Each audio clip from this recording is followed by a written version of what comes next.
Welcome to AG Radio.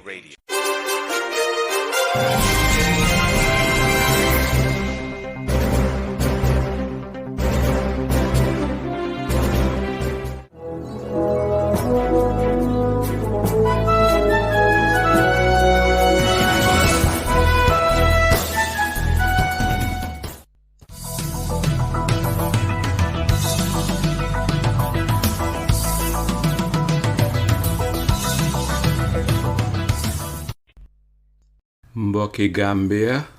ñu ngi leen a nuyu nuyób jàmm nuyób yërmande te ànda ak barke nuyoo yi faxe ko AG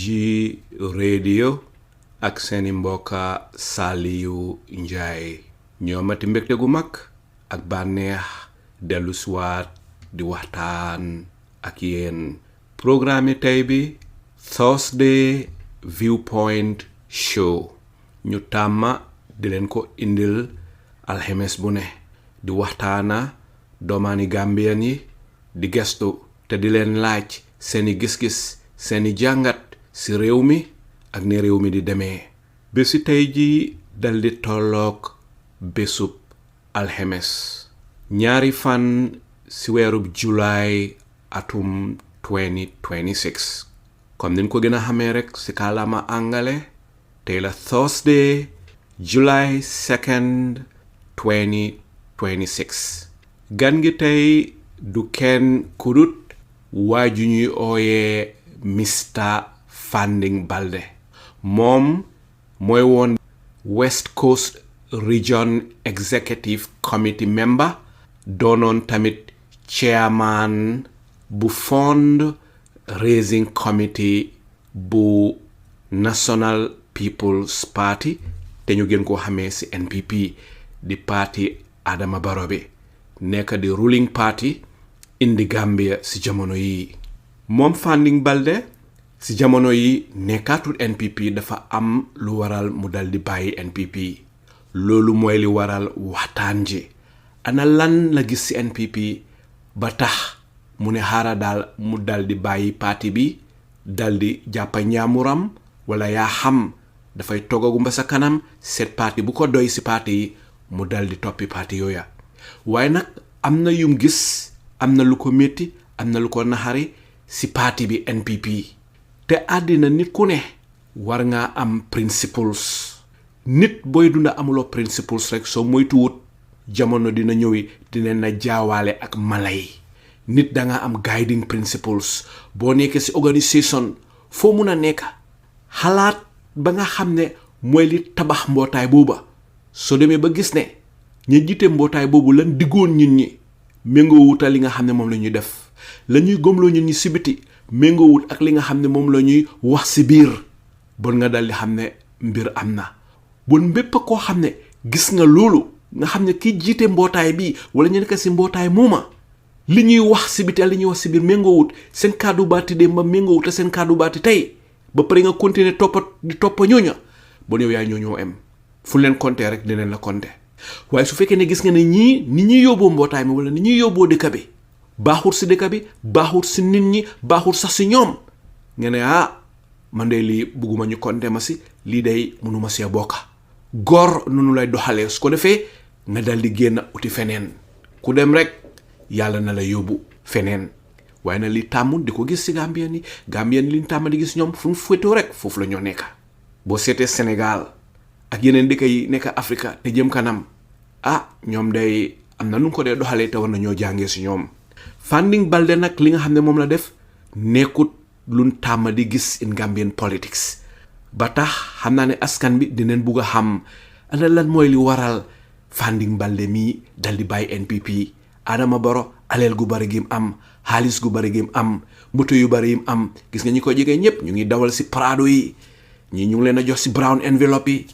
ñii ñu ngi nekk si taranga yoo xam ne ña nga xam ne ñu ngi daan luyaas seeni kër yi démba amoon woon kër gul moomal seeni boppa ñu bari si ñoom si jamono yi ñu ngi sampa ay kër waxuñ benn kër de ay kër waaw su fekkee ne Fanding lii léppa moom la gis am lu ko naxari si parti ba tax mu dal di bàyyi te mënoon na faa nekk am si brown envelope yi di dawal si Prado yi di sampa si kër yi waaye bugg a Gambia tax mu daldi fa balli lépp bon Fanding mi war nañoo waxtaana moom xam ban façon ngi nit la lii mooy li waral tey ñuy waxtaana Mr Fanding Baldeh waxtaan ji nag dineen si rax kàllaama olof ak kàllaama soose ndigte Gambia ñi ko tabax ñi ko moom mooy xeeti yépp ba tax na li ñu gënaloon lépp luñ fi waxtaanee rek dañ koy waxtaanee si kàllaama yépp waaye ndegem loola munta am ñu dal di ko wax rek si kàllaama olof ak kàllaama soose man dinaa wax si olof Fanding dal di tontu si olof su ko defee su tontoo si olof ba pare mu dal di ko faram fàcce si kàllaama soose bu nag mbokk yi du def lu dul dal di ànd ak yéen rek dal di dem jëli Mr Fanding Baldeh Mr Baldeh ñu ngi lay nuyu di la sant di la gërëm di la jox sa wàccuwaay ba mat sëkk di la yaatal te di la dalal fii si AG Radio maa ngi bàyyi xel ne bi mooy njëlbeen yoon nga dal di ñëw AG Radio waaye AG Radio moom ñëpp a si am place ku si ñëw rek si nga bokka fi mu nekk Fanding du ma def lu dul dal di la may rek nga dal di nuyuwante suñu déglukat yi nuyuwante Gambian yi gannaaw boo nuyuwante ñoom su ko defee ñu dal di xuus si laajte yi. Yes, asalaamaaleykum Mr Njie jërëjëf invitation bi comme ni ma ko waxee rek suma olof bi fluent noonu it's not that fluent waaye dinaa try maa ngi nuyu sa déglukat yi yëpp déglukat yi AG Radio mbe AG Radio la mooy laal be konton na telom Fanding Baldeh bi yàlla luntango te seen gan bi ci AG Radio maa ngi nuyu yëpp di wax yëpp asalaamaaleykum wa rahmatullahi taala wa barakatuh jërëjëf Mr Fanding Baldeh te kontaan naa Fanding ne yaa ngi ko wax si olof wax ko si mandinka so noonu la waxtaan bi continuer so Fanding ñu dal di tàmbali waxtaan ji bëgg nañoo xam te xam naa ne ñiy déglu bëgg nañoo xam kan mooy Fanding Baldeh Fanding fan nga juddoo fan nga yaroo fan nga jàngee école boo ko tontoo si olof nga continuer wax ko tamit si soose. jërëjëf Mr Njie man maa ngi tudda Fanding Baldeh waaye ci social media bi ñi ñu ba xamee ak Baldeh Banna Basse laa judo Basse Kobakunda Basse laa def suma early schooling si from the primary school the senior school ma def suma junior school bi fatoto laa defoon suma primary school bi ma ñëw St George's defa suma junior school bi dem Nasir Ahmedia Muslim Senior Secondary School foofu laa defee suma senior school bi après ma ñëw Gambia College foofu laa def suma HTC bi highest teaching certificate so si la pare jàngal ñaari at rek by teaching bi duga ci business waaw ba léegi maa ngi ci business bi waaye may dugal politique bi dugal naa politique bi tamit for the past 8 to 9 years léegi waaw comme mbe min fokan wrong surwa kangoto ten ay nyinin karo min ko ten comme jumalum pour nga fang introduce rek wolam teto mu Fanding Baldeh but social media moli long Baldeh Banna la wuluta basele na primary school be ke URR le fatoto nata na junior school ke passé St George's junior secondary school saika fa upper basic school ndata na high school na senior school okay Nasir Ahmedia Muslim Senior Secondary School ya pareta woto nata Gambia College na HTC ke woleto pareta wala karandiro ke sanji fula ngo bulandunta business okono around 2016 2017 started na political kono hani bi so wala nambe political ni business wala keka jërëjëf Fanding xam naa ne ñun ñi ñu ngi la gën a xamee si Baldeh Banna waa Baldeh Banna boobu fu mu jógee Banna bi fu mu jógee xam naa ne Baldeh sa sant la waaye fan la Banna bi jógee Banna bi comme loolu ndi wàccee santay la rek comme suñ ne Njai Jatta exactly Njai Jatta that's a very good example wow Baldeh Banna bi noonu la ñëwee so I mean dafa am Baldeh ñoo xam ne dañ ko dee wàcce ak Baldeh Bolong ak Baldeh Banna waaye man Baldeh Banna bi laa jël kon mun naa continuer di la ooyee Baldeh Banna waaw because loolu moo gën a common ci social media bi and media sax ngoog Baldeh Banna waaw fi mu nekk ndeysaan man saay bu ma déggee Basse dégg St George's sa dégga ñu bari tey ñu ngi yëngu si Gambian politics ñu bari tey doomaani Gambian yoo xam ne leen ñu jàngaleen jaar neen Basse St George's ak li Basse di sori capital bi yépp sa dëgga Basse day jurna ay domani Gambien yu baax ñu tekki ñu am xam-xam ñu jànga bi nga nekka Basse St George's ñan nga fa taseel ñan nga fa ràññee woon ñoo xam ne ñi tey ñu ngi yëngu in Gambian politics.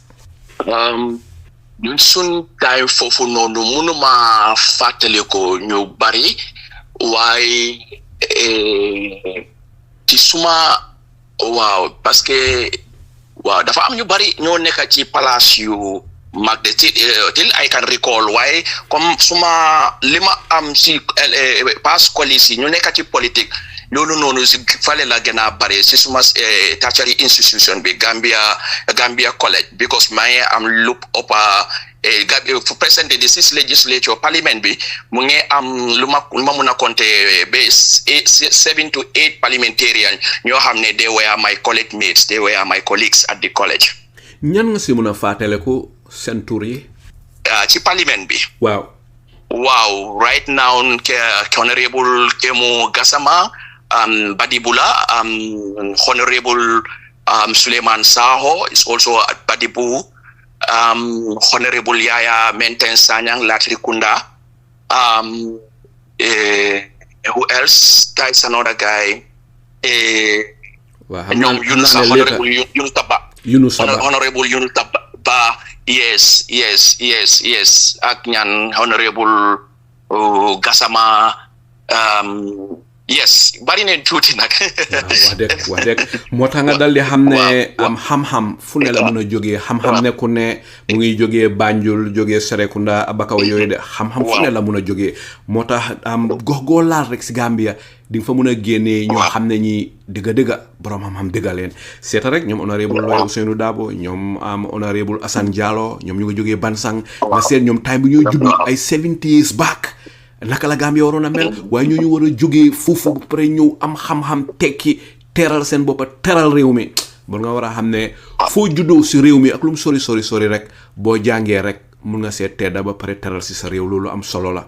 so li nga jos wax ni briefly di nga ko mën a wax tamit in Mandinka. Wow, unka min fodrong coming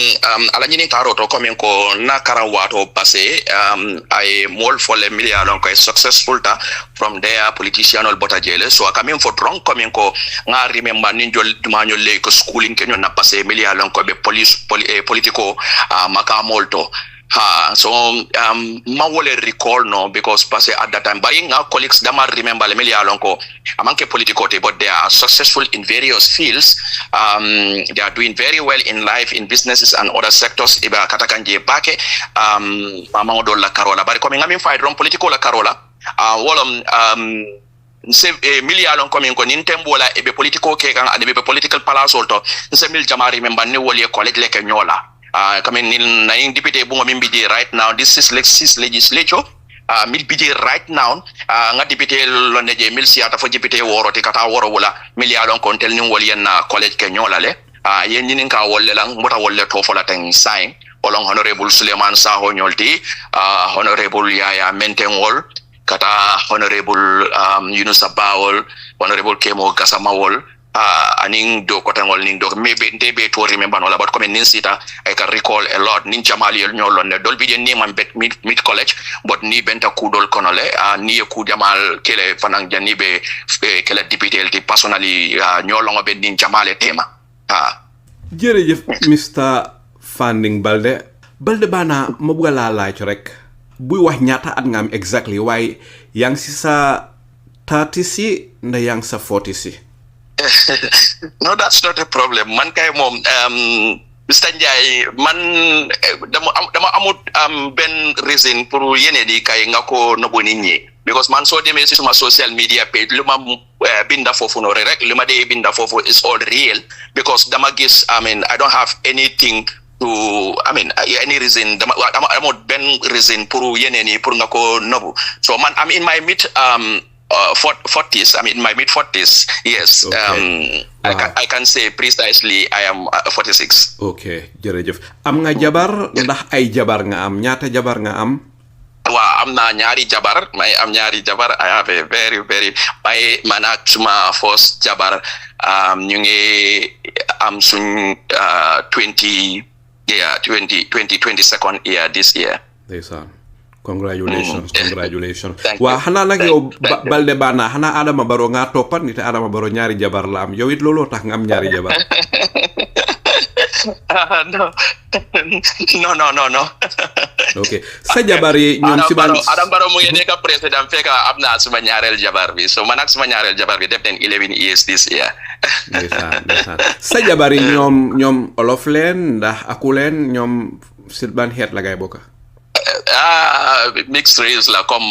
man rek manam fula mandinka my mom sides ame mandinka my suma society suma papa man mom Pël la so suma jabar mom soose la waaye yaayam wolof la so keneen ki waaw keneen ki papam Pël la yaayam séeréer la gis nga Gambia ni demee de ñun ñëpp den mix moo tax ñun ñëpp benn leen moo tax tribalism waruta xëj Gambia ndi te ñun ñëpp tey ñëpp doole si ñun takun sax si suñ biir xeet si yeneen xeet yi leen taka moo tax Gambia jàmm rek mooy li war suñ diggante li nga wax ni summarize ko in Mandinka ko fe ñu dali continuer ala ñini kar follow ay min ñini kar rek wolon ko min ko mbe sanji jolile pour nga estimer rek am jare ngan sango fa rek ngay ko no am jare wala because nte kay ni ngeen mi long social media to na social media page to an ka fe fenen sa fe je da or real about me na age bi jele million lo ni tata jebe na age jelale bare ko min ka to be precise rek kay tan dala ko min kon tebe sanji tan nani ni woro le ñina nata je ay ñini ka fanan ko min ko su jolle be mbulu kay ko musu fulale be mbulu ya ngai tandala fanan komen ko ninna muso ye sanji mwani fula kele nyina na muspolo fula ndango sanji mwani killing sanji tanin killing kanyini ka fanan fonte na muso musi jumale te kay tandala tron komen ko ante mi mix yoti nyameng na musol fanan mi mix yoti wala nyama na muso follow bamu surwaleti afamu manding quality fulanjango bamu sererol de afamu fuloleti so wolta kaita nenna ko men walati na tribalism manyanna kunna Gambia because mbe jahasetale mbe mixed race mixed tribal mbe mo kilinedi no wolam tonyati ngel mo sifala ni namusol sifal ni ko be wol putla in ko be tribal line trola ko be wol putla in tribalism so be talo la muntu be bama bulala yetalo fire wala be fale bulala kuleta bama likewise ntafango so wala nantel dol tribalism ko be dawo dante du no la woto jërëjëf Baldeh Banna ma bëgg laa laaj rek lan moo la dugal si politics ak bi nga dugal si politics fan nga tàmbalee ndax am na si yeneen political parties yoo jaar bala nga egg si NPP am déet waaw jërëjëf Mr Ndiaye lii dafa important trop because ku nekk soo xamute li la dugal ci dara xëj na doo am direction man waaw bima commencé di gis suma boppa as a politician that is around I can say 2017 ci la am ene pour duga ci politics def impact waaw at least dara lima achieve waaw politique may duga time bobu nonu mom time Yaya Jammeh wow mun naa wax mus naa ko support that is first 2 terms ami mus naa ko support waaye ñu time boobu noonu ñun dañ tuuti woon we were very young amuñ benn voice adu mun a any influence on anybody waaye man ko doon support because of development projects yi lum nekkoon di def ak num commencé woon di fight corruption bi at that time ak infrastructural development yu yum issue woon fii waaye bu mu demee ba ma gis ne moom nu moo yóbbu réew mi baaxut and overstay bi mu ngay entrain boppam to ma withdraw suma support bi ñun leen toogee ba boori 2016 ba ñu gis ne time boobu noonu mun nañoo am influence in politics because during suma time college bi ñun def nañ comme to student administration bi tamit bala nga bokk ci student leadership dang di dem through some political process because man I fully remember sun election yi pour nga nekk ci student executive bi sun election bi sa IEC moo ñu ko dee conductal so then they def nomination nga def sa application nga def sa nomination ñu dem ci election nga mun a am sa position in a student executive. So man I was because ñun foofu noonu tamit we have our executive, we have our president, we have ministers of various portfolios. I was lucky suma second year bi duga naa ci politique boobu noonu am na a ministerial position. I was a social secretary. Then time boobu noonu Gambia College I was the one charged, then man leen joxoon responsibility pour fundraising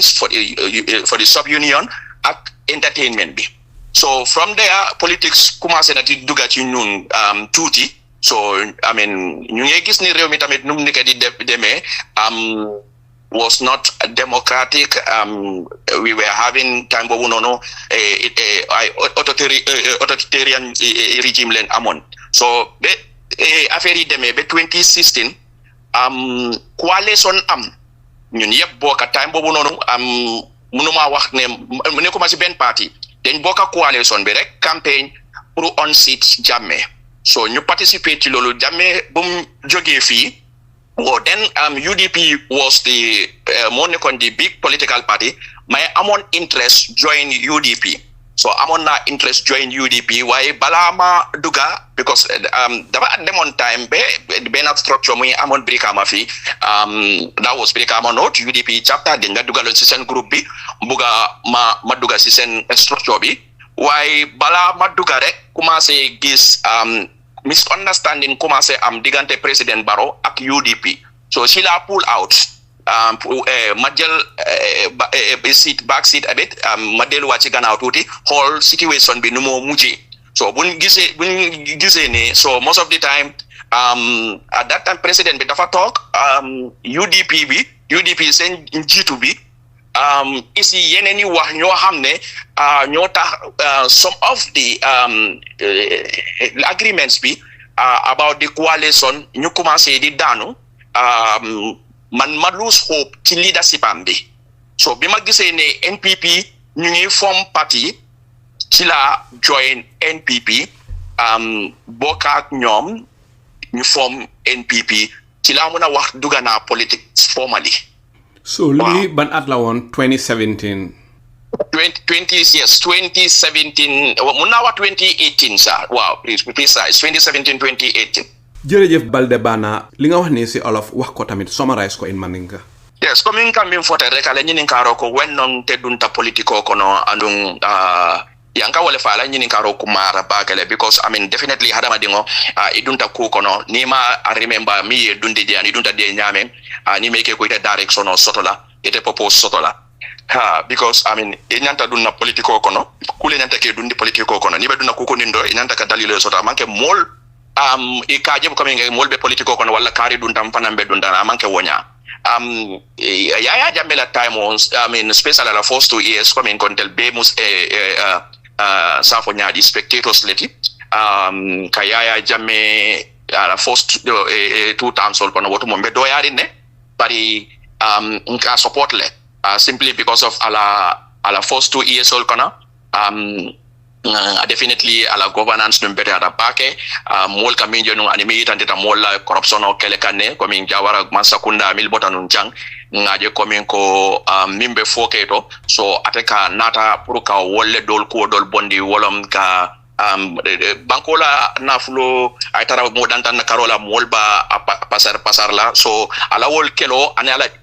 infrastructural development anala do ku jamal anala program dol initiative for jamal bide melia lon ko waya kendo numba support camp bari by the time ayala 2 times wolke nata falling ku jamal je ala masakunda to ni foni nata ke daliloti mi alon ko ntenata believe 2 times la nata ke 2 term fanti nata ke term limit fanti because ate fangola ko nyata ka itendina le comme president on nae wati fulake wokola abukana fenke ko ten tinyaro le kena kabulu anun ku jamal le kana kije so ya jamela first 2 times nga support le barbida tamita wala nata kolje kolbe falinka sembo be mansabe sembo tamandika democracy sembo talata mol mol forcé kanne ku jamal la comme ko symbole be damandiro ke kanda ma molla sembo bule fangobulo democracy mantre fangobul so woldol nata ke nganna support withdraw be siri be tenkundi bi opportunity nata soto proka yaye jamme bondi so 2016 wata definitely ndel be sita proka mama wol politiko konani kudol so nga campaign trelo join nga campaign ta se mol convince panasi modantango mil convince no nga wol convince fo carte fayo keta fo yaya jamme boyta biri yaya jamme boyta 2016 ya nata ngani jiko soto ngani launa ya soto comme ko kuul mil be keri no wol bebe bolale wol tekela ko tan ka sembo jay mol kan moy mo bulale fambule le démocratie ka tama so nin dalilo le ya kendi nga jiko soto comme ko ni mansa kunda donata wolbe definitely na hambe ko mo minti démocratie la carola ngaje ko wolbe kala kulti mi alon ko be soto lale so nin dalilo le ya kendi 2016 presidential election botala 2017 la faka dum politiko kono proper so wato UDP lom political party party definitely ekodung ni lafta ka try if you want to perform don't join the easy group join the larger group so UDP was not a small political party it was never a small political party even at that time hani bifango so wala na hamomu nunga join UDP bari atata for some time fango duntela structural dol kon moy la group dol kono ni la modol kanyomoy at some point there is a structure me anko yen join di la forum odo so wol la congress pango nga join num pour nga structure join but janning wol dol be soto la drong wala brikama noti janning wol dol be soto la drong walio commencé te ning president Barrow tema bari saying dalilo me yakendi nata ka president Barrow choose ka lafa kan wolon komen ka UDP nyaton ka yato le leadership wolto nata gije komen ko wol nata responsible wala ka balang agreement wala agreement mil dol fota pro coalition or time wala mil boko president Barrow nyanta kata 3 times le aning tactical alliance wala ko wala berin député be tombonka o ko wala so wol nata kendi ko ngaje komen ko UDP was more of the interest of the party saving their party than the country. So wadalilo nata kende ngana support withdraw UDP at that time biling aje president Barrow be party form correct join tate kang nga NPP form Walter ndel nga proper politics join. Jërëjëf Baldeh Banna dégg naa sa wax nga ne UDP was more of saving their own party than the country. Te wax dëgg ñun ñëpp Gambian leen ba tax na su fekkee ne dafa am kun war a muccaloo su fekkee ne dafa war a am kun war a rescue always rescue dëkk bi is more important than ñuy rescue a political party because a political party is very very small. Gambia include all of us so always like go for the country is much better. Wow. So xanaa bon dafa mel ni bi honorable Ousainou Darboe waxee ne ku wax 3 years rek mu yóbbu la court nite constitution bi li mu wax mooy 5 years xanaa foofu nga dooree di am ñaari xel si coalition bi am déet lan moo trigger nga ne xarama dal di join NPP nite in the beginning coalition bi leen amoon a coalition government waaye as time goes on ñu gis ne affaire yaa ngi fragment mu ngi am Adama Barrow door na di distant boppam di génnee ñeneen ñi ba pare time boobu di nga gis ne honorable Ousainou Darboe Adama Barrow ñu ngi jegeñante woon waaye ñu dem bam yaaga gis ne diggante bi door na di naxari ñu door di gis ne Barrow most likely dina set up his own political party waaye ma bëgg laa laaj rek yow lan moo tax toppiwuloo UDP lan moo tax nga decide ne non xarama bàyyi UDP toppi Adama Barrow lan nga gisoon si Adama Barrow ba tax nga dal di join NPP. Yes, reasons si bari waaw comme ni ma ko waxee ne ni ma ko waxee rek mooy UDP at time boobu noonu ñoom luñ nekk di ñëw rek ak mooy naka la ñoo safe waaw naka ñoo entrain party bi comme like Gambia was not like seen priority party bi moo woon seen priority ñoom seen nit ñi naka la ñoo dugal ak réew mi bi tamit naka lañ ko amee because then ñu ngi jógee xawma ndax yang maa dégg ñu ngi jógee from just a dictatorship ñu ngi try pour restore democracy in the country te coalition bi dañ set on a road map pour transition bi lu ñu war a def in 3 years pour ñu mun a pour ñu mun a teg réew mi ci yoon bi waaye ñoom bu ñu ñëwee loolu noonu because dégg neen seen parti leader bi mu taxaw ci radio bi mu ne ku bugga def président bi implement the 3 years agreement bi lu nekk ci coalition 20 system bi dina ko yóbbu ci loi waaw loolu bu passé gis neen tamit pour ñu mun a def seen nit ñi ci place yi jël neen certaines clauses yi si constitution bi ñu yóbbu ko ci parlement bi ñu ameen yooyu noonu waaye yoo xam ne they are also very important for this democracy because soo gisee man waxtu bi maa ngi si campaign bi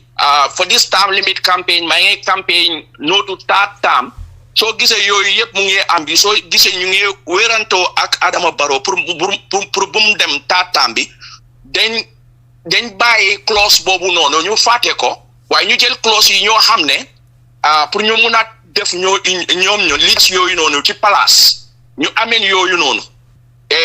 ñu bàyyi the term limit part or clause of the constitution boobu noonu yóbbuñ ko te time boobu noonu ñoom ñoo gën a bari député foofu noonu suñ ko yóbbee foofu noonu we will time wattu bi duñ nekk di xëccantoo ak président Barrow pour bu mu taxaw for another time because it will be in the constitution gis nga so yooyu noonu ak other reasons ñoo tax ñu gis ne UDP was not a party loo xam ne ku am principle ku bugg a réew mi war na koo join at that time because I mean ñun balaa ñu mag when we were young we were hearing other political parties ñoo xam ne kenn déggaatu leen yes we were hearing PPP GPP NCP GUP parti ñoom Assane Moussa Camara ñeneen ñi ak ñeneen ñi waaye léegi kenn déggaatut ñoom te time dina am NPP UDP kenn du leen déggawaat these political parties will come and go but Gambia is here to stay so Gambia is supposed to be our priority in whatever political ambition or political agenda buñ am so time boobu noonu UDP definitely dañ let down people like me loolu moo tax I cannot choose them. So lolu mota we have to choose somebody who different. You build a fresh political party bo xamne dinañ ci dugal ay democratic values and principle ñu top party bobu nonu pour bobu nonu mu muna am all the qualities of a democratic political party mu muna yobu Gambia wala tek Gambia ci yoon. So lolu mota at that time munuma join UDP. jërëjëf Baldeh Banna li nga wax ni ndax di nga ko mën a summarize si Mandinka. Yes, Mr. Njai mbeni mi foka rekomi la nyini karo ko at that time 2017 munati na komi ko UDP nga nyo soto nka join UDP munati na at some point manna labang UDP. So nkamingi tandi drong komi ko UDP was the largest political party at that time. Definitely kaje komi nga political join nga karanje nga fellonje nga definitely nga sambo soto je ko because ni ko be grupo join me alon ko warata e sembo soto wolto e ka challenges soto e ka cool soto je me alon ko definitely abe prepare for the future so ndalilo leng attract ni UDP la but at some point nata jeleben bring coalition government winter nata ku jamal je UDP party o konole me alon ko wolman nantel nyabo koten because itel wato itelle sembo soto itelle la député siata député bungola bari inata lo kade ko men ko coalition no agreement ol million ma ko kayaya jame bonde janka me masundala biri la nyato ko fango tata teleto ako 3 years agreement oni momonding iko ba ko implement la ye pare inate be benna loi nyati lo lale wala be sambala kito lale ni wodda bota je ni nata even député londo la wato minna janning ebe kaytol ebe loi bundal cikala ebe sambala député bongola député londo la agreement o ye minfo pour ye deng e député londi coalition o e dengue député londi itel nake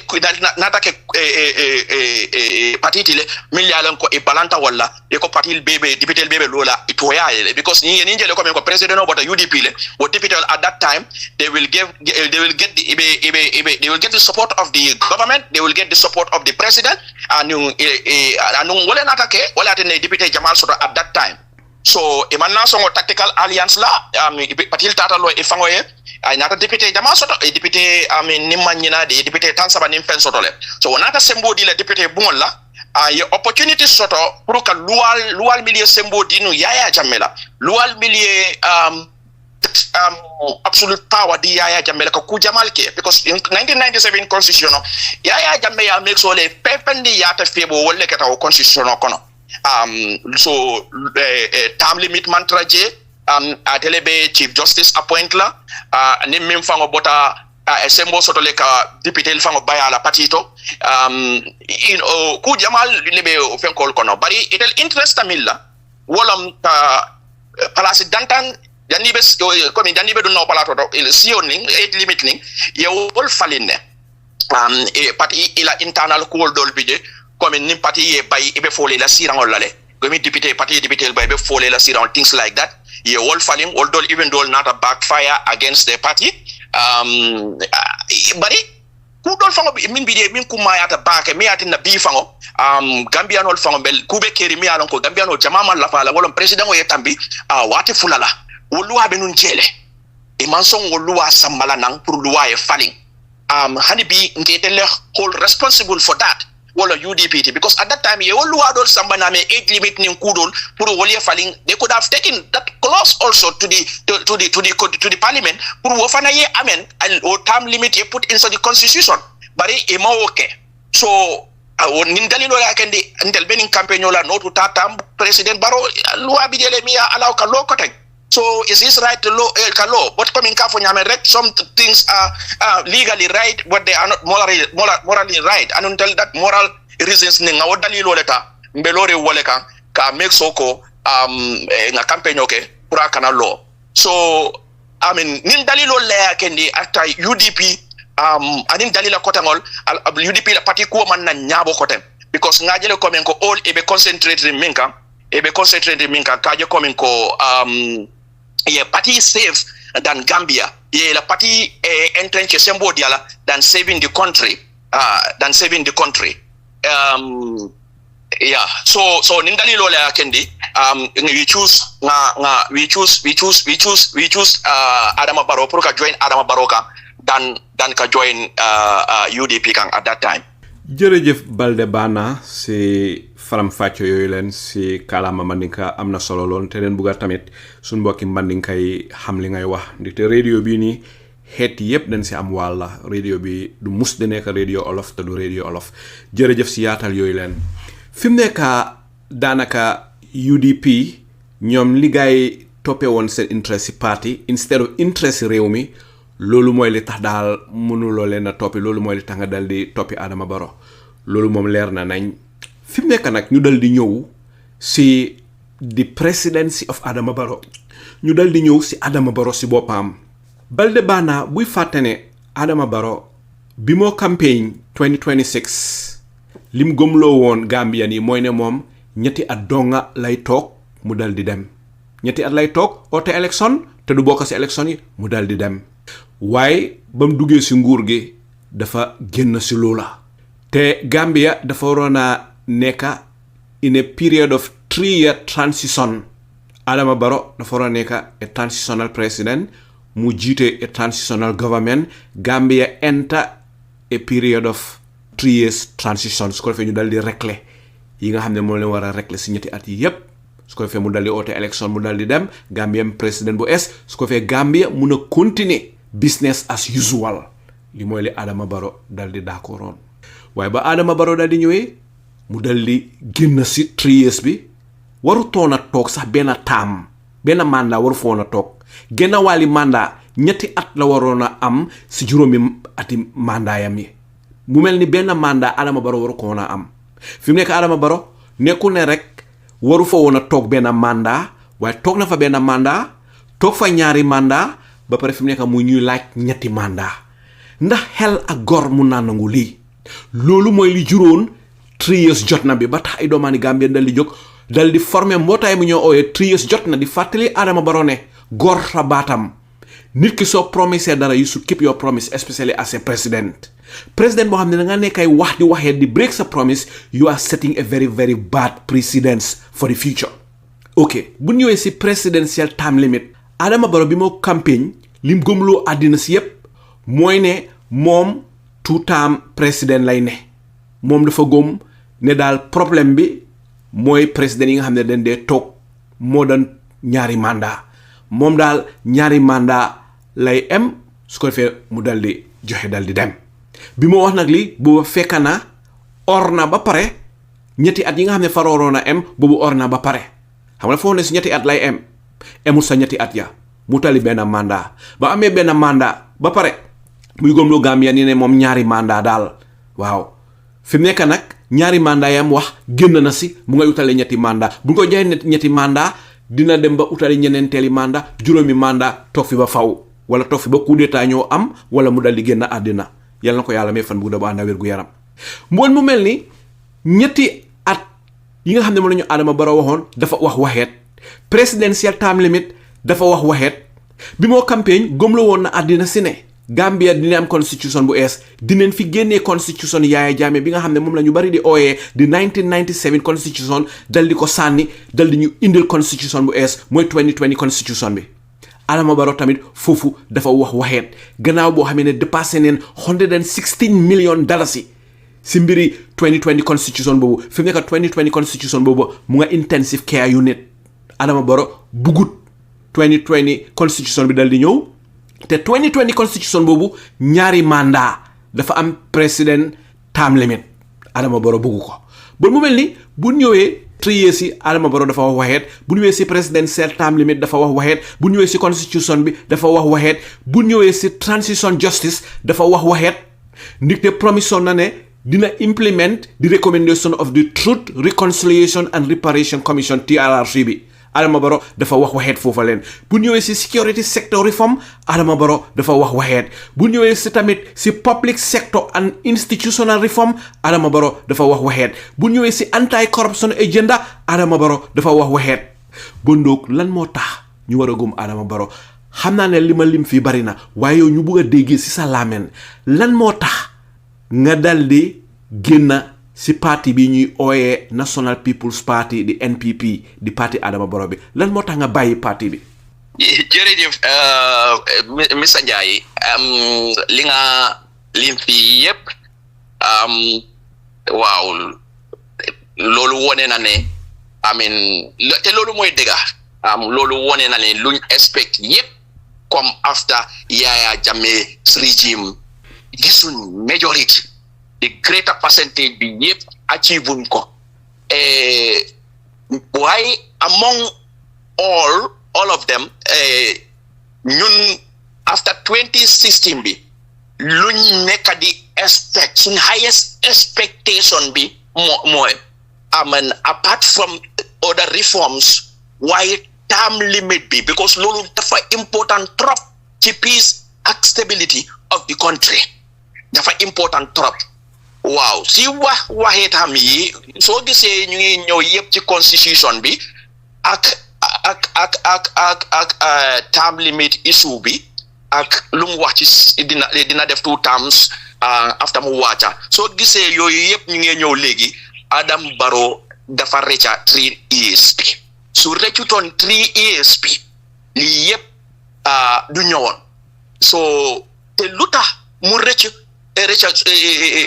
suñu loxo ci 3 years bi so yooyu noonu mooy the reason why definitely people should definitely put away partisan politics. Wow, you can belong to in terms of definitely good politics, because li bokk na ci reasons why man mi ma bëgg politics. Maduga politics, because both say Mr. Njai, the world you people are right now, the developed world, those places are developed because of good politics. ñoom dañ amoon ñun tamit amoon nañ seen times they were struggling with government. Wow. Why? Because of good politics, they have development right now. You struggle with bad politics, and bad politics is when people focus on party politics. They are political parties more than the country. Wow. Te lolu mo ñu nekk di sonal te lolu mo issue Adama Barrow bi what to be ni because at that point in time Adama Barrow xamul dara moom si boppam wax na ko ci affaire government lu mo def yep he was sitting the advice and he was like leaning on a political party ñoo nekkoon di ko support ci whatever ci lum nekkoon di def at whatever decision he was taking. So Rechu from the 3 ESP more that even though he was the president, why dafa am ko xamne am na loi dafa am ko xamne he took part in that 1997 constitution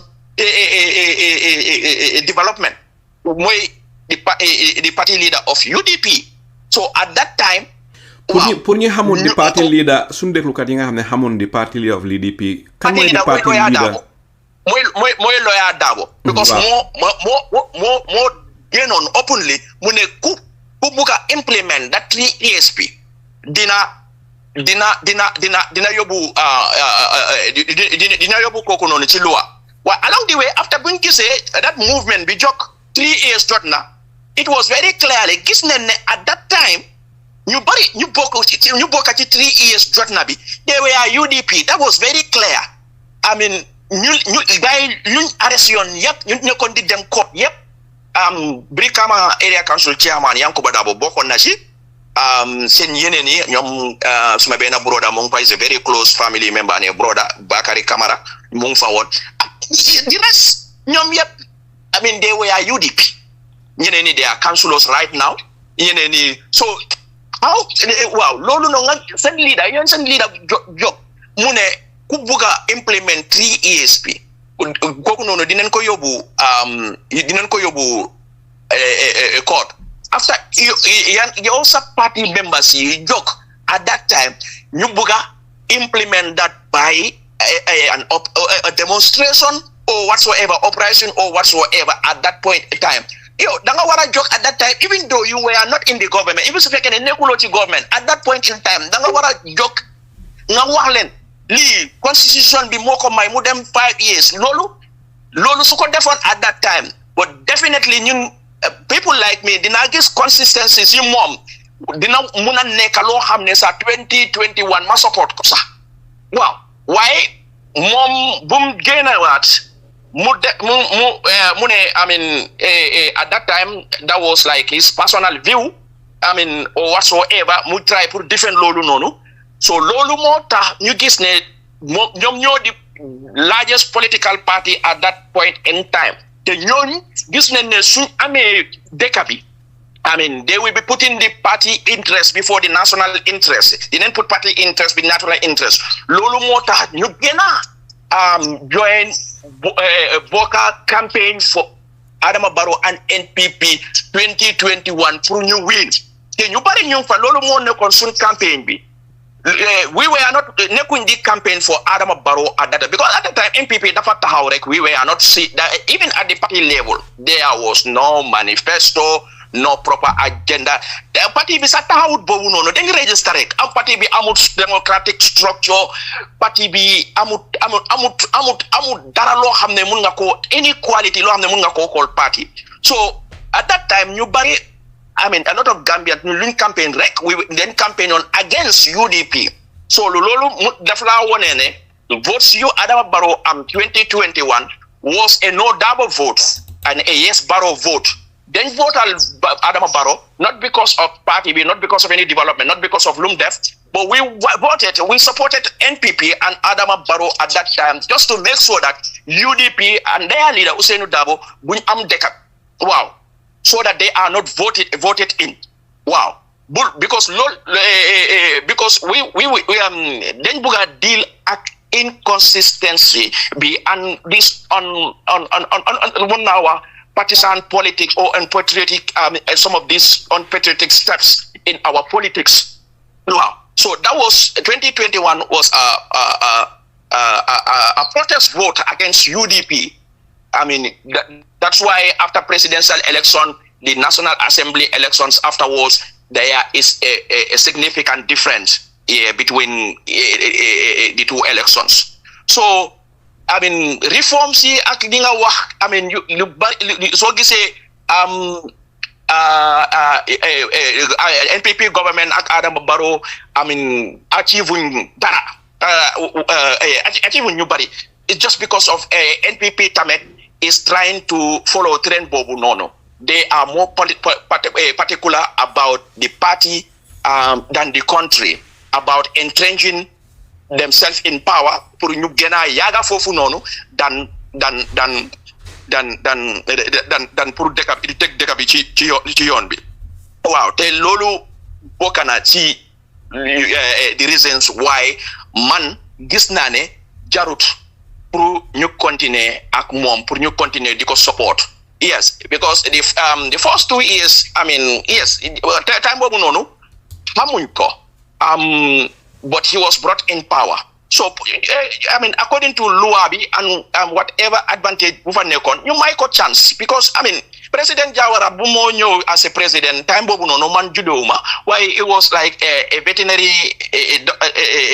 doctor or something like that, a veterinary personnel. So he was a very young man at that time. He did well. He did tremendously well. I mean, Yaya Jammeh was just 29 years old lieutenant with barely $2,000 in his bank account, according to people at that time. Though I was very young,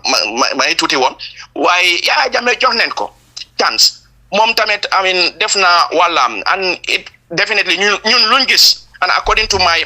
own assessment, Yaya Jammeh first 10 years I'm a trainer. It's just because of I mean, so they made democratic assessments later. I mean, yeah, human right abuses are bari. So Lulu, they most of the time Lulu mo gena ta nini buga after some point with them. Wow. So Yaya Jammeh tame joxnen ko time. So living joxnen ko chance. So baba bum ñëwé 20 gis nañ ne ñom tax na be mu reccu suñu loxo 2017 2018 because by right 2016 la talk by 2019 dafa warona dem ñom tax na biñu mu reccu suñu loxo so ñu gis ne to make so ñom buñ am because of luñ def 2021 we voted for him but that was a vote against UDP and Dabo so mu continue so pour ñu may ko another chance that was 2021 so pour mom tamet ñu may ko a chance because mom he was like a successful businessman bala 2016 somebody who achieved a lot more than the previous presidents bala ñu nekk president so lolu mo tam ñu jox ko chance at that time te lolu mom I can justify that why luma expect after 2021 comme li nga nekk di promises and some of the promises campaign promises and the coalition promises from 2021 ba legi gisuma dara antibuñ dara corruption bi instead of ñu solve go amun constitution I mean a lot of these things luñ expect gisuñ dara so lolu motax te woné nañu comme mom ban façon nit la lu mun ak lu munut te nit lu munut ko wow lu mun rek la mëna def so and definitely I mean ñun ñep as Gambians we ñu ngi gis Barrow lu mun xam nañ ko lu mëna def dara lo mun ne lo xam ne munut ko so jox nañ ko opportunity mu def walam te the best for him and the country is mu jox kenen so lolu mom campaign na ko te lolu la nekon di campaign for the past year ci bir parti bi why I mean nekon di ma falé I mean ñom they are concentrating in more pour ñu mëna yaga fi so lolu bokka na ci reasons bo xamne ma bay NPP te lolu tamet ma bëgga Gambian wow ñop yépp ñu xol fofu non ñu xol réew mi buñ xol ben parti wow because at some point this party political party duñ fi nekk ñu xol Gambia so ñu make so this 2026 ñu assess achievement this infrastructural achievement ak yeneen yi at these celebrations these ceremonies inaugurations is not loolu nekkul development is impact wow whether lu nekk di isini lu nekk di inaugurate whether it's reflecting on the life of people of the country is whether these things are having impact suñ dunda bi suñ xaalis bi suñ bor yi I mean duma mun a lim yëpp so loolu moo gën a important ci development and definitely in politics so nag Gambian yi xool loolu fi mu nekk nag li nga wax ni si kaalaama olof dama bëgg tamit nga wax ko si mandinka okay mbe min fo kan drong komin ko ay mil nyinin katen drong komin ko Barrow be si kan wato minna promise Jamal le fota abe 3 years lekela na bota 3 years la amanya natala no bata nyanta kala transitional president leti na bota 3 years so tambita wato minna nata lota ko tan akomoli ko abe 2 terms da malekela and I am promise constitutional ale constitutional nata na constitutional tala because milbe constitutional kono o me tel febo because itel bella ferin katu janne ka me constitutional dun time limit le bije ani reforms Jamal fanang ay mil fo jang ay mol promise milla wol dol Jamal manke ani lahidi Jamal dal ha so ngami tanala na diamo kono ko mi kuma la suti akama tron ni mu kulleti milialon ko ni lom dalilol mila ken tel ngam fonyo because ni be president ko be mansa koma wonyanta kala multi milialon ko akala kuma kango kanta ayeta malala lahidolla because nyanta ka na leadership na nyaton call challenge to be credible to be ethical to have integrity comme ye kumol mil fo ye bara wala it's not only abe mako ilale pour ka political samba abe mako ilale pour ka te mari fasa bari akamol inspire bari I mean nyaton ko yeke moti kamin fo ani kamin amanke kilinti ni mol nyaka boyte fe ite be modol tinyaka ne ite be fonni kel do tinyaka ne mela ko be wulika because ika fo woli it is okay to be like this because a lot of people mol jama be masakeji be kane tel panan kanga ni ke mansati ikala qualities tibele so I mean imantra mol inspire kan ku kendela ne ando kamin fo ani kamin ke abuka ke kilinti so bari ni eni be jibe ko min nadi amoko na ngami tandi dal ni ade Barrow futata na benen tam limit ko fo kam mbenin kol be fo kam ko me lahidol milke ameti mandi anin kuma Jamal ya kanandi mbulu nyamen 3 years sanji sabo because Barrow manyana tambe sanji sabala bari mili ya kanandi mbulu o dalilo lake nintel kafuta kam nga support because ngajele ko pro abetata la Gambia safe wall bulu nga tuate bulu nga Gambia safe wall bulu because ni ade Barrow benna benin temboto anyanta coalition government mi ya nati o kaitol bala fatil nata together safuta nyoma agreement o men na price sanji sabaleke but o sanji sabo man sifan pati nyaton ko mim kamunta ko UDP pati nyaton ko wole nata lo ayayi tandi ati asita television oto ako momo ni laptop Barrow bondila no wo sanji sabo kono I mean inate be janjun nale wala inate be ben naksito la lo abundala wala be fambala kito la but inata kajela along the way bilata bota man sakunda ala mol len nata wuli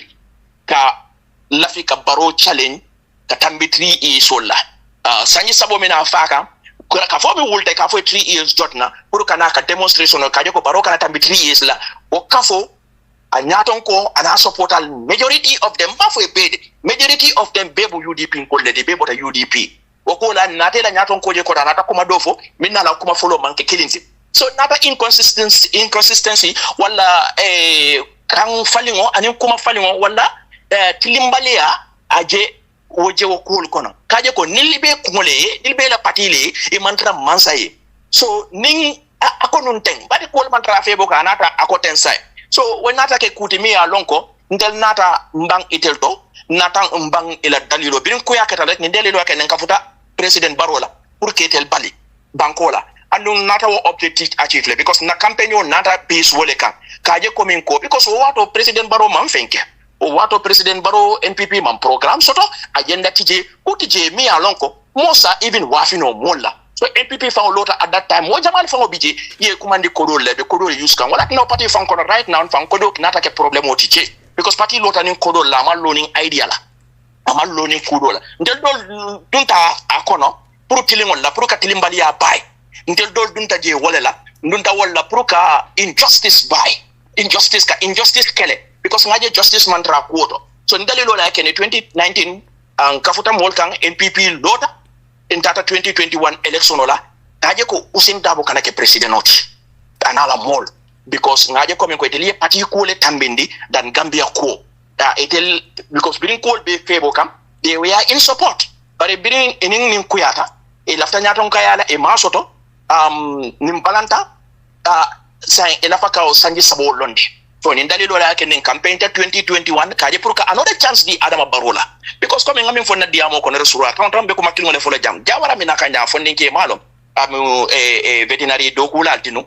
banko di tala banko samba sanji mo nin fen anu aya kata definitely alama sakunda and even though be do yarim bake bari ngajele ay kata ko milikije ya jamme nata kudeta sanji fula ay fano landi afana lota Gambiano ya chance yala ay kate fayo gagné afanang aylim bank mara sanji jawore mararoke sanji tansaba ya jamme nata mararoke sanji muwanni fula bring Gambiano li a chance di yaya jamme nin jawara ya jamme besi kan ko be ngafo nyo nyame he was very young abede sanji muwanni kononto and he kala account million at that time iko wuli fula fango bantrala account toto dol ba fula wuli saba fango mantraji but at that time chance dite ya jamela wonata banko mara fo sanji mo woni fula so 2021 tel fana ngajele ko Barrow mi alon ko Adam Barrow mi alon ko he was a successful businessman at that time anala korda anala dimbaya ala real estate business o babulu another chance di wo fanana so in compare to small me alon ko at that time inconsistency la party la party ya ko mutaka tambinde banko ko ayena na lahidol ni na agreementol nga Barrow dundi sindi nyame responsible ta jamala tinyala at that point in time so what tondalilo like nga Adama Barrow campaign tae gagné das 2021 bari kabo 2021 na kana sign comme kumala suti afere ngami fosuru ko tombe wala fola jankoten lahidita ku jamala milia lonko comme ko even parti la karo fangola comme del dol jikita comme ko 2019 parti min belola parti ni bekala democratic political party leti patini abe democratic londi la democracy fasa ay tamanin democracy la banko ka bo bota je komin ko lahido milia lon ko jama afota in terms of nyaton kaya kuoto corruption obe kelelale banko be lola nin silo kane security reform sol minale wol jama minsi kemo sidula jama i bafo la le komin ko safo fam femman achieve the only thing sa for membe mbulu rek freedom of expression o be mbulu demande bari na public order acting democracy ku dol fango bije wol dol fango be ataka mbulu le ngajele mo fo suru account but last time info ninkel findi ta pour que la balambaya yininka ko yitende ku dol la ise mo tane bi dol bita kan ki ise arrest wo dol mu kullet mi alon ko keloke akama pour ya jame poja and in time limit mi fango mi alon ko ate president Barrow yem promisala afele ate ndel dot fango yini inspiration no soto atella katele bulu because atele fanka for he's a fan of time limit atele fanka for time limit ko mo kumake kutimia lanko nga kacha ko nga stample nga seal abelandi so ninku ndel dol this time limit nga inspiration no soto president Adama Barrow la walatina ndel dol birin stataka ko campaign mamuru koma and it's over 1 year mbako campaign kan NPP kona emandam kumala up to ila birika ma rally to biringaje party first vice president na lota if Adama Barrow have to go even the 10th term iba support lale and chairman consequence chairman do for ni brevet Omar Drame ofana nata lota president Barrow is not committing any crime pour ka contest kota yes that's true it's not committing any crime but coming out for nyame rek some things are legally right but morally wrong so ngaje komen ko time limit kumayata bakele pour ka democracy balundi jang ka tenku ngoni kairo sabati ndi banko kanya so video for what we call nga decide coming ko now ni party nyaton call they are coming after me because bili tata in campaign ba ko fo kan rally to let me leave ko mbato nga fonyo because ngaje coming ko there is no opportunity to achieve this but they coming to put the record straight kan damma mantra campaign I'm not the only one me along ko mbella firin ninna pour tam limit there are a lot of people mo jamal lebe NPP milia along ko wol make comment nga Kenya men they don't go into the open mantra campaign ke camp But I can tell you for sure, Gambia no salon ko molbe NPP le bila ko malafi Adama Barrow yo continue. But simply because dolbe palasol leto, imalafi fole la palasol la, ibe body wol ninte manke kilinte. So nindali lol la kendi, nte dunta party konole without expecting any personal gain. But it tell because ibe silandi ne kanta fo la dogo la osolat ne be daring. So because when I started this campaign, mo jamal ka reach outlet, mo jamal ka futa mal ka fo ne be minke kan definitely wolom tonyati. But ibe fan ne batandi kan, you cannot achieve this iten in sotonola. Kane fam batandi. This is something ite kunola je. And when I resigned, some of them got back to me. What did we tell you? We told you you cannot do anything about this. Ite fenkenola about this. So ninne bije. So ninno dalilo mi akendi. I mean tengam fonyo pruka NPP government support, NPP party support because nilla hidol jama bije imang achieve. And evening programol milikeka recently. I mean ibe ning inauguration la. Infrastructural facility be yelela yarandea silol be yelela berelal be kela this nim manke is amanke ni damalon development amanke ni nefangu development. I mean development Gambia no nantaka we should feel development in our lives. Presently esanso dabe jolile. How many of the people can even afford fuel prices? Presently I mean molla soto benyadile. Simply, this is because of, the government is spending more than it is supposed to spend. Because when it's spent, we can spend a big into the budget lines, because a lot of them can leak from corruptions and kickbacks. So, Nilsek Dunole Kujamal to this can get into a lot of fuel subventions and other subventions. These are some of the things. Even celebration mil beke kan, dulal be yele kan, inauguration beke kan. This is not Gambian, and a lot of Gambian tango they know this. This is not development. We should feel development in our life. When life starts getting easy, well, like this hardship this is what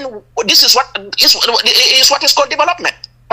So these are some of the reasons why there is no point, and it's not even patriotic to still stand by this government. We have a government support with the way and manner things are going. Jërëjëf Baldeh Banna xam naa ne yow suma dikkoon na yow dinaa dégg mandinka ndik te li nga wax yëpp maa ngi déglu word by word ba nga xam ne dafa mel ni li nga wax yëpp laa understand waaw am na loo xam ne li wax nga ko mu nekk lu am solo mooy ngene 2021 was a protest vote against the UDP. Wow. Not a vote to elect Adama Barrow. Why ñi it then protest against the UDP manam then vote out UDP. Why that doesn't mean that then endorse Adama Barrow. So fekkene 2021 was a protest vote against the UDP, but 2026 is a vote against what and who? 2021 is going to be purely a vote against Adama Barrow. 2026. It's going to be 2026. Yes. Yes, a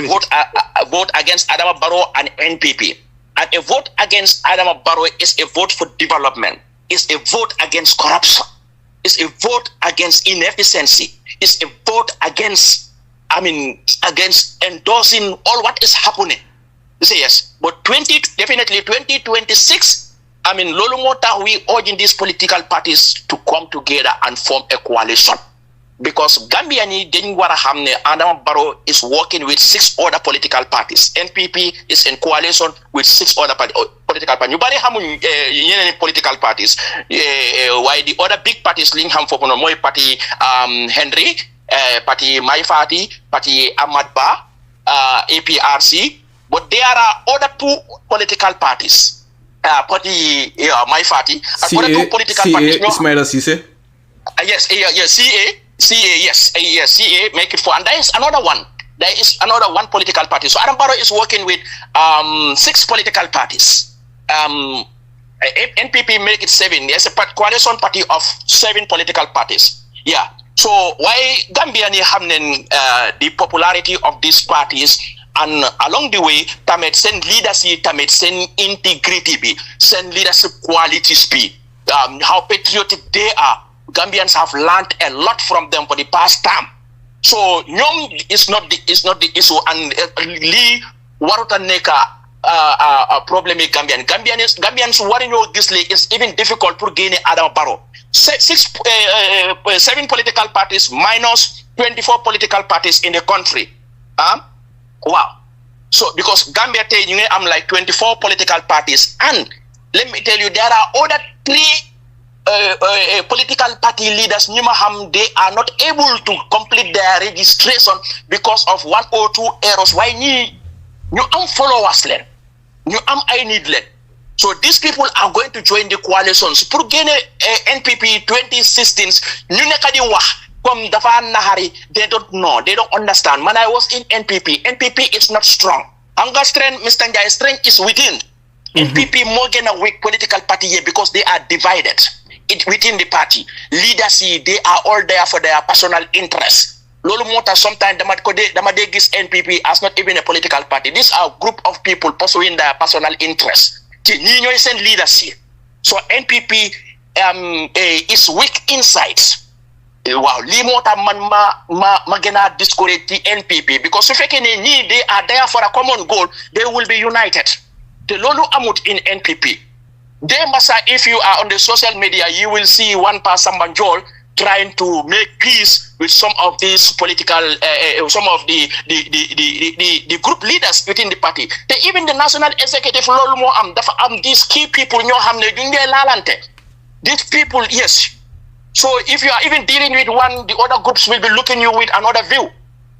So limo Gambia ni bun musa fok ne kene Adam Barrow lu na harila wala lu na harila mo neka wala du difficult na mo neka lolu du am 2026 man mala wax su fekkene opposition yi ñoo nen together, even su fekkene 2 opposition party dem nen board or 3, the rest come together, Adam Barrow will still go 2021. Man, there is no doubt about it. Man, there is no way manko tie ñaari hel ni did it. Yangi wax 2021 for not 2026 nga bu wona wax. So Adam Barrow will go. Wow. Yes. So you believe nga ne dal 2026 Adam Barrow du gagner. He will go. Yes. Jërëjëf Baldeh Banna li nga wax ni Baldeh Banna si kalama olof wax ko tamit si mandinka. After ñu dooro ñew si Buradi ba ak Jibril Fadia. Go ahead. Comme ko dalilo ku dol fana mil bidé million ka contributor comme ko ngam bota NPP ngajele comme ko amen nilla hidol jamal bije iman timma amen anu pour nga boje pango definitely wo bentela consent clear andilale because amen nyaton ko anim political party mi alon ko ngalondi banko kan jang tel nyanta min kala ngawkele bari NPP manalo kuka kumi ya lo komen kon jikita parti nanta lola wala kam so ndemi fokan dron komen ko Gambianol man na hakil fula soto la je komen ka kaje komen Adam Barrow bondo be kole ala le ni 2026 because I mean Adam Barrow molde min je kare wol min comme atele man sakunda ani other political party be do kola but ani political party mil be do kola isa for political party fango be kono mil sembo so demande wolong APRCT headed by Bakari Tombon Jata. The rest you will be samba even 30 by 30 korda kono ila molta fala you just see the way they conducting their congress although they are just party libe for them they are just existing wol manke political party te mili alon ko ila ka for political coalition ko molba mirele be win so Gambiano seni jiko soto komen ko 2016 2026 ajama Barrow bondo te koleala andon abe bolale molati nambe oppositional dani kan drum pour yena together for even political party dantan fula o saba wole tata kartan tangola nindi rest tol mil to ni ka futa nyoma rek pour ka NPP man sakunda bondi fem man easy what because Gambia na party na Vorsol West Coast danong and in Greater Banjul area. West Coast have about alone has about 40,000 of the voter population. If you put Nyeke MKJ, you will have about 60,000 of our voter population. And I did ntenga na political beke West Coast le. West Coast political be na men ngalon. West Coast na support soto damen. NPP support soto damen. I mean hostile areas amount support soto damen nyabe lonne. I know, I mean, politics Benjamin Jam. So, Pruka NPP Bondi 2026, or Manke Kukolente. Political party can focus coming provinces, wala participation or Fintol New Open. Provinces, all, even Yaya Jamela time, 2016, when Birme Yajame defeat Cup, a lot of them voted for Yaya Jame. Yet still, coalition defeated him. So, I mean, let them not focus, up country and Yinawalla. But let them come together. I mean, NPP man strong. It can be mira. What strength today? What I wati don't care for NPP I mean, it's not even fit to be called a political party. NPP is like a group of people pursuing their personal interests. But this is why they are divided. NPP is divided inside. Coming alaji most of the time, this hard rock salt. They don't blast them from outside. Whatever explosive I blast from Konoto. So NPP is like that. It's weak internally. They have their personal interests. I'm telling you why a lot of them are not there for the country. Because Nibeji, this is very plain. If they are there with the rate at which the president is performing, the rate of development of the country, definitely if these people are patriotic, Gambia, these people should have come together to make so, Modo Tamindi, Adam President Barrow, Batino di Wola, Party, another flag, Biarasoto, you will use 2026. This is one of the opportunities, one of the greatest opportunity for them to have people support them, support them, because is a new leadership. Maybe the next guy, Mimenaka, now winter, we will have some changes. We will have some efforts. I mean, Kudol Beke and Walter Keller. There will be some develop. There will be some difference. But with the same person for the last 10 years, and we have seen Nyabal and I Minno and I'm a Minno. So you tuje and Kumantra Beteka Anyama, Kumantra Taka Anyama. So obviously Gambia not fango nyanta jelale will not all manke multimillion ko be banko le jekan manke multimillion ko dia patriotic all manke multimillion lonko ila fa banko le nyato talla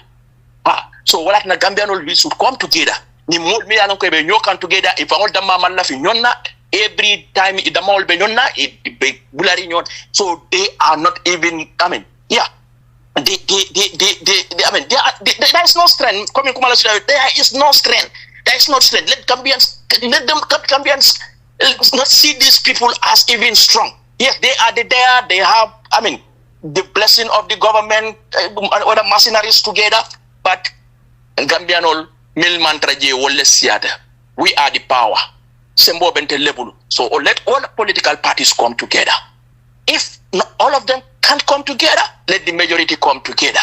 There is this high chance of voting Adama Barrow out. But because Ning Adama Barrow man vote out this 2026, the moment across the 2026 la, but I mean, God forbid, and I'm not sure that will happen. That will be the worst. That will be the worst. So I mean, we're not praying for that mantra or duaka, but let opposition, I'm urging, let opposition come together because I mean, the chance is this year. The chance is this year for him to be unseated. Yes.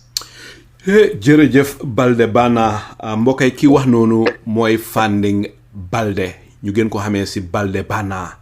mom member la won ci West Coast Regional Executive Committee bi ba pare dal di nekkon chairman of the Fundraising Committee bu NPP di parti Adama Barrow bi ci jamono yi dafa génn NPP dafa bay parti bi ndite mu ne ni Adama Barrow ak NPP di yóbbu réew mi baaxut ci réew mi motax mu génn di wax Fimneka Baldeh Banna bala ma ñëw rek ci buraadi ba mu la laaj bu gatta sako mu ne tontu nim gaté rek kañ nga resign kañ nga baye NPP ma ngi resign last week fogna on the susma resignation bi on the 22nd mo fa neka ci la ko binda waye bala mako yobu ma let ma de ma xol time be ma gis ne suma ko yobi duma len fa feka ma bay ci election on the 23rd la ko yobu why on the 23rd len media be publish ko that was almost a week ago so fekene ya ngam a copy of the letter ding mako mëna yone ci programme bi jexé wow na la ko mëna yone yes that is almost some of the ci luma gis le def fofu nono comme like to be very precise comme man suma disagreement bi ak president bi num nekké comme term limit bi num nekké diko diko wow baña ko respect wow te lolu is detrimental to our democracy wow ak party bi numo démé is definitely the NPP government is definitely letter bi yanko amé in front of you yanko fa amé fofu di ko mëna read fekkene yanko fa amé su dé amé lo ko fa mën nga ñoo wax rek li nga remember li nga binda ci letter bi wow suma signature letter bi wa mun na ko mun na ko am fii de. waaw ok tegal sa time nga génne ko sa téléphone bi nga riidal ñu ko resignation letter bi li nga fa binda. I'm there right now man ko am ni. Okay, go ahead. So, it is with a heavy heart that I submit my resignation as an executive member of the National People's Party, West Coast Regional Executive, and NPP member with immediate effect. My decision stems from fundamental difference in vision and values, particularly regarding the party's stance on key democratic principles. As a long-standing supporter of NPP, I have always believed in the importance of upholding democratic values and principles. However, the president's pursuit of another term, which I strongly believe would exceed the two-term and undermine our democratic foundations, has led me to re-evaluate my position within the party. My concerns are three. Number one, threat to democracy. Extending beyond two-term poses a significant threat to our democratic system, potentially eroding the checks and balances that ensures power is distributed fairly. Two, lack of good governance. The current regime inability to effectively fight corruption and uphold the rule of law has been disappointing. Good governance requires transparency, accountability, and a commitment to justice, which I believe have been lacking. Three, undermining democratic values. The party's stance on this issue seems to prioritize political expediency over democratic principles. As someone who values democracy deeply, I can no longer align myself with a party that appears to to compromise these values. Despite my resignation, I remain committed to supporting democratic ideas and principles. I will continue to advocate for good governance, transparency, and accountability in our political system. I appreciate the opportunities I have had as part of the NPP West Coast Regional Executive, and I am grateful for every experience. I hope that in the future, the party will consider its stance on these critical issues and realign with the democratic values that have guided our nation's progress. Sincerely, Fanding Baldeh, West Coast Regional Executive Committee, Chairman of the Fundraising Committee, West Coast Regional Executive. Full stop. Wow, Baldeh Banna, that is a very, very powerful letter. Letter bu am doole nga binda. Bi nga bindee letter bi kan nga ko jox ba pare ndax gaay tontu nen la am déet? Bu ma bindee letter bi dama dem ci NPP house bi West Coast Region. We have a NPP house at the West Coast Region ci Brikama. Dama dem man mi suma boppa fofu la de gëna beson, fofu la de def suma operations yu bari. So bi ma demee fofu nonu fekuma chairman bi fofu nono, fekuma admin secretary bi fofu nono, women mobilizer bi la fekon fofu nono. That's the regional secretary bu NPP. The regional admin secretary bi la wax, waaye the national admin secretary bi Sirif Cissé la. Waaye regional secretary bi admin secretary bi Amadou Bala. Waaye fekuma len fofu nono. This was around few minutes to midday. Wow. So bima len fekute fofu nono ma jël suma phone bi call the admin secretary bi maneko I am here at the bureau, why none of you are around, but the women mobilizer of the region is around.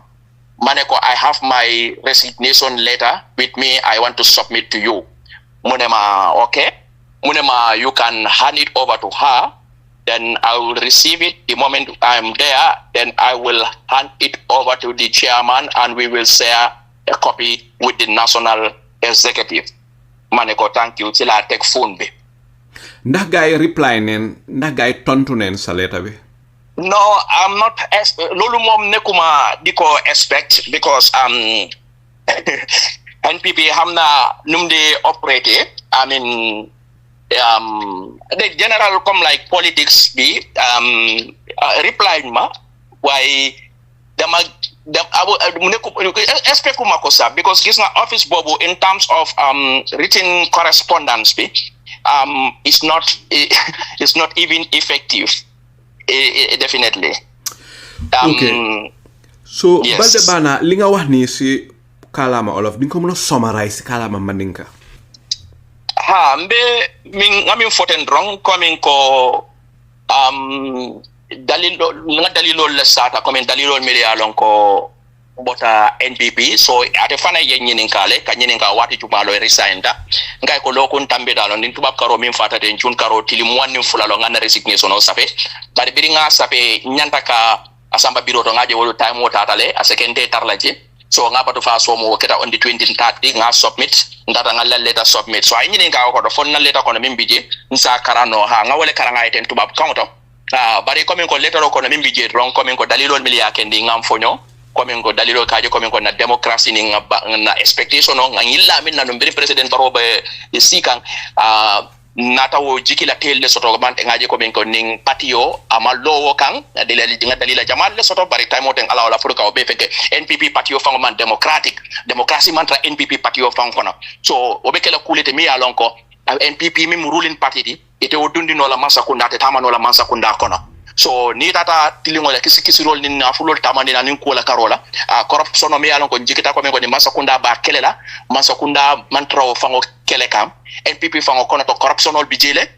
wo fango man kele no wala dalilo la ken ni corruption o te kele no la banko kam ya ngaje fanan ko men ko dalilol min be fanan be o letaro ko no wolan kaje ko pationi itel be concentrate kan ko men ka pationi londe pationi me mararola dan Gambia la nyatota so kuma la suti akamare ni lebe letaro ko no ay nyini kale fo NPP fo yen jabi le biringa le ton ko hanim because manila wala because pationi be tamaka nyame no pationi ke pationi alon ko men ko electing correspondence fango o karola fango e sobe ata wala ngadalila jamal le soto wol fanana an be amen something preferring for kanjansa insa defend no with facts and evidences because MPP tamano konole nin sangol be ko ko itanale so nin dalilo lon ko wolti million lon ko e be letterol kono million lon ko ngam fonyo yes that's it Mr. Njai jërëjëf Baldeh Banna fi mu nekk ñu dal di ñëw si AG executive yi ñoom itam am na luñ la bëgg a laaj ma dali ko tàmbalee si Jibril Fadia Jibril ban laajte nga amal Baldeh Banna waaw jërëjëf Alaaji Saliou baa ngi laa nuyu Brady Ba mu ngi ci kaw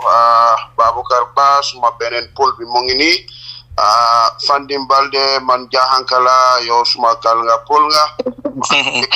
am nga njaari jabar yow yaa Seexu Mbaalo xaw ma da ngeen am téere ndax xaw ma la mënuma am waaye léegi suma di jaay nga te dégg nga ne sa seet bi am na 11 years kon am naa doomi aaw bi soo amee doomu jigéen rek mun nga wax Alaaji Saliou si suuf moom mu toppatoo foofu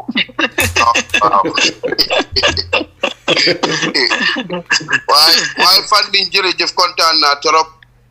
diga la man APRC supporter la executive member la sax te I'm the chairman here in the USA I have been the chairman of the party for the longest kon nag definitely ñun ñoo bokkoon waaye li nga génnee nii neex na ma li nga wax déglu naa sa wax bi bu baax nuru nga nit ku jub nuru nga koo xam ne bugga nga lu baax bugga nga sa réew am nga jubluwaay definitely te you are committed to what you believe in loolu nag is very rare soo gisee koo xam ne mel na noonu dama dee kontaan stand bi nga jël nii man stand boobu laa jël waaye ñun dañ different because ñun si coalition lañ nekk man resignuma te intenuma pour resign for one problem comme ni nga ko waxee wax nga ne dafa am constitution bi allow na président Adama Barrow pour mu taxaw so the moral side of it loolu nga disagree with te président bi promise on na loolu that is absolutely true however comme ñun constitution moo ñu tinka loolu moo tax man foofu rek laa différent ne ak suma position ak sa position waaye li nga wax nii loolu mooy dëgga war na ñoo am fuñ em ñu measure suñ boppa ñu jox kenn ba pare political parties yi dañ war di bàyyi pour wax ne kenn moom koko sampa moo ko moom moomu ko kenn moomu fi political party because dañ la dee wax ne nga dem ut for example UMC tey dañ leen wax ne ñu dem uti 10,000 votes region bu nekk sas nañ leen liñ fa war a am without that duñ mun a taxawal political party kon benn nit kenn moomut parti bi te nga nekk si political party di wax ne amul kenn ku jël sa place is an insult to the other members yi fa nekk doguma la because man loolu man ko gis ci like failure la te failure ci man mi suma boppal li ma bokka te man that is la dafa nekk loo xam ne is unacceptable to man man duma de buga bokk ci dara loo xam ne we will be registering failure because naka nga mun a taxawalee parti for almost 10 years yen prepare len ben successor. I mean, leadership is not about creating followers, it's about creating more leaders. Wow. Man mi suma bopa ku nekk di wax fi man at some point man tamit buga naa nekk feneen buga naa because I mean lu tax ma duga ci political party pour ma inspire ñeneen yi man tamit ma bokk ci ñu ma prepare ñoom tamit ñu nekk waaye su fekkee ne leadership bi ci kaw foofu noonu mu ngi sees mu ngi tëj ñeneen ñi nekk ci suuf ñoom naka la ñoo egg. Yeah, you can continue because exactly man lolu moo tax man ko gis ne is a failure for the party itself and loo xam ne sax génnewuma suma boppa. waaw jërëjëf loolu important na pour ñu dem across the political parties ñu mun a xam loolu xam ñoom dañ fa nekk waaye moomuñ parti bi nit ñi ñoo leen dimbale waaye suma question bi soo gisee ma lay out all these comments before question bi mooy ñu APRC amoon na biñ toogee ba former président Jammeh nekku fi ñun dañ dem congress waaw buñ demee congress benn congress bi acceptoon na Jammeh the second congress biñ ci demee nag boobu dañ accept ne honorable Fabakary mooy nekk party leader so ñu dal ko tax na ba divide nañ ñeneen ñi foog jaar na yoon ñeneen ñi foog ne jaar na yoon waaye am na fuñ ko tënka ndax MPP yow bi nga claim ne dañ fa war a am two term ndax si MPP si boppam seen political party bi ndax da ngeen war a am congress pour jaalale flag bearer ndax loolu jot na ndax jotagut wala am na foofu ndax amu fa. Wow, jërëjëf. What's the name again, Mr. Jibril Fadia. Yes, Mr. Jibril Fadia. Wow, thank you very much. Lolo amon na last year amon nen congress bi congress bobu nono congress bobu amna te jara somal len ko defé. Waaye gis nga bala congress bi. Waaw. Bala congress bi bala ñu dem ci congress bi fekk national executive bi sa am nen fa vacancy yu bari. Man November bobu nono that was foog na congress bi January 2024 len ko defee January 2025 congress bi if I can fully remember. Why congress bi dafa warana am bala December because IEC dafa joxoon deadline waaye ñun NPP was not able to make the date mënuñ ko make because of president's engagement. Why IEC jox ñu extension waaye bala congress boobu noonu man dama amoon programme a fundraising program and West Coast li ma organise on with fundraising program with Jaliba Kuyate. Ma prepare invitation patron cards for the cabinet ministers and the national executive members. They were in two files. Mayobu bu national executive be at the party headquarters. Feka ñu ngi fale Churchilltown. Bi ma ko yóbbe ma hand over ko ci to the admin secretary because mo fa dey base all the time. Ma ne ko these are the invitations for each and every member of the national executive. Ma hand over ko fofu nonu mu konte mu whole envelope yi sort them out mu return over 60 to 70% of them ci man mu ne ma gis nga ñi ñu ma retain fi man ñooñ la de gis fi ñi ñu ma joxe ni ñi ndax ñu ngi dunda o dundun man xawma ma xool ko suma xool bi tàng ma ne ko you as an admin secretary ma ne ko parti bi nu mel ma ne ko no wonder ma ne ko ñun we are the ruling party yo nga ma jox about 70% of these letters patron cards ndax comme ñi ndax ñu ngi dunda wala dundut xamuloon it means they are not even coming here, they are not even coming for meeting. ma ne ko est-ce que yéen sa yéen a ngi am meeting, how are you running the party? mu ne ma ñu ngi run party suñu oote meeting sa duñ dee ñëw. Ma ne ok da ngeen dee am quorum mu ne ma waaw. Ma ne you people are proceeding. Mu ne ma waaw. Ma ne ko you people are implement. Why some of these portfolios are operational portfolios, these are not just ceremonial portfolios. They are very important for the day-to-day running of the party, especially a new party like NPP. Okay. Ma request a meeting with some executive members for Funono. Guy, you know, they cannot gather them. Manelen, okay, I have some letters I'm supposed to drop at State House. Sumai Wonyeku, Munna nyo after lunch, we meet. Ma express suma concern about this thing. Guy, you know, okay, we will gather. CDC semonema, we will gather those we can. Lolo amna. Bimademe Banjul drop for the new executive living cabinet ministers from the State House. Manyo wat matok ak nyom. Manelen, okay. Manelen man lima lena nyan. Man am a junior member. Man am from regional executive, but I am put in the regional executive from the national here as a coopted member. Manelen, the party cannot go like this. These people, if they are not functioning, I mean replace them. Mane thank God the Congress is coming. It's just a few months from now. Congress so ame replace lenyi. Yes, we will work towards it. So to my surprise, totally bala Congress, bunslete date pour Congress bi, ñu announce ne Congress bi dafa neka on election on elective Congress comme like duñ laal executive post yi.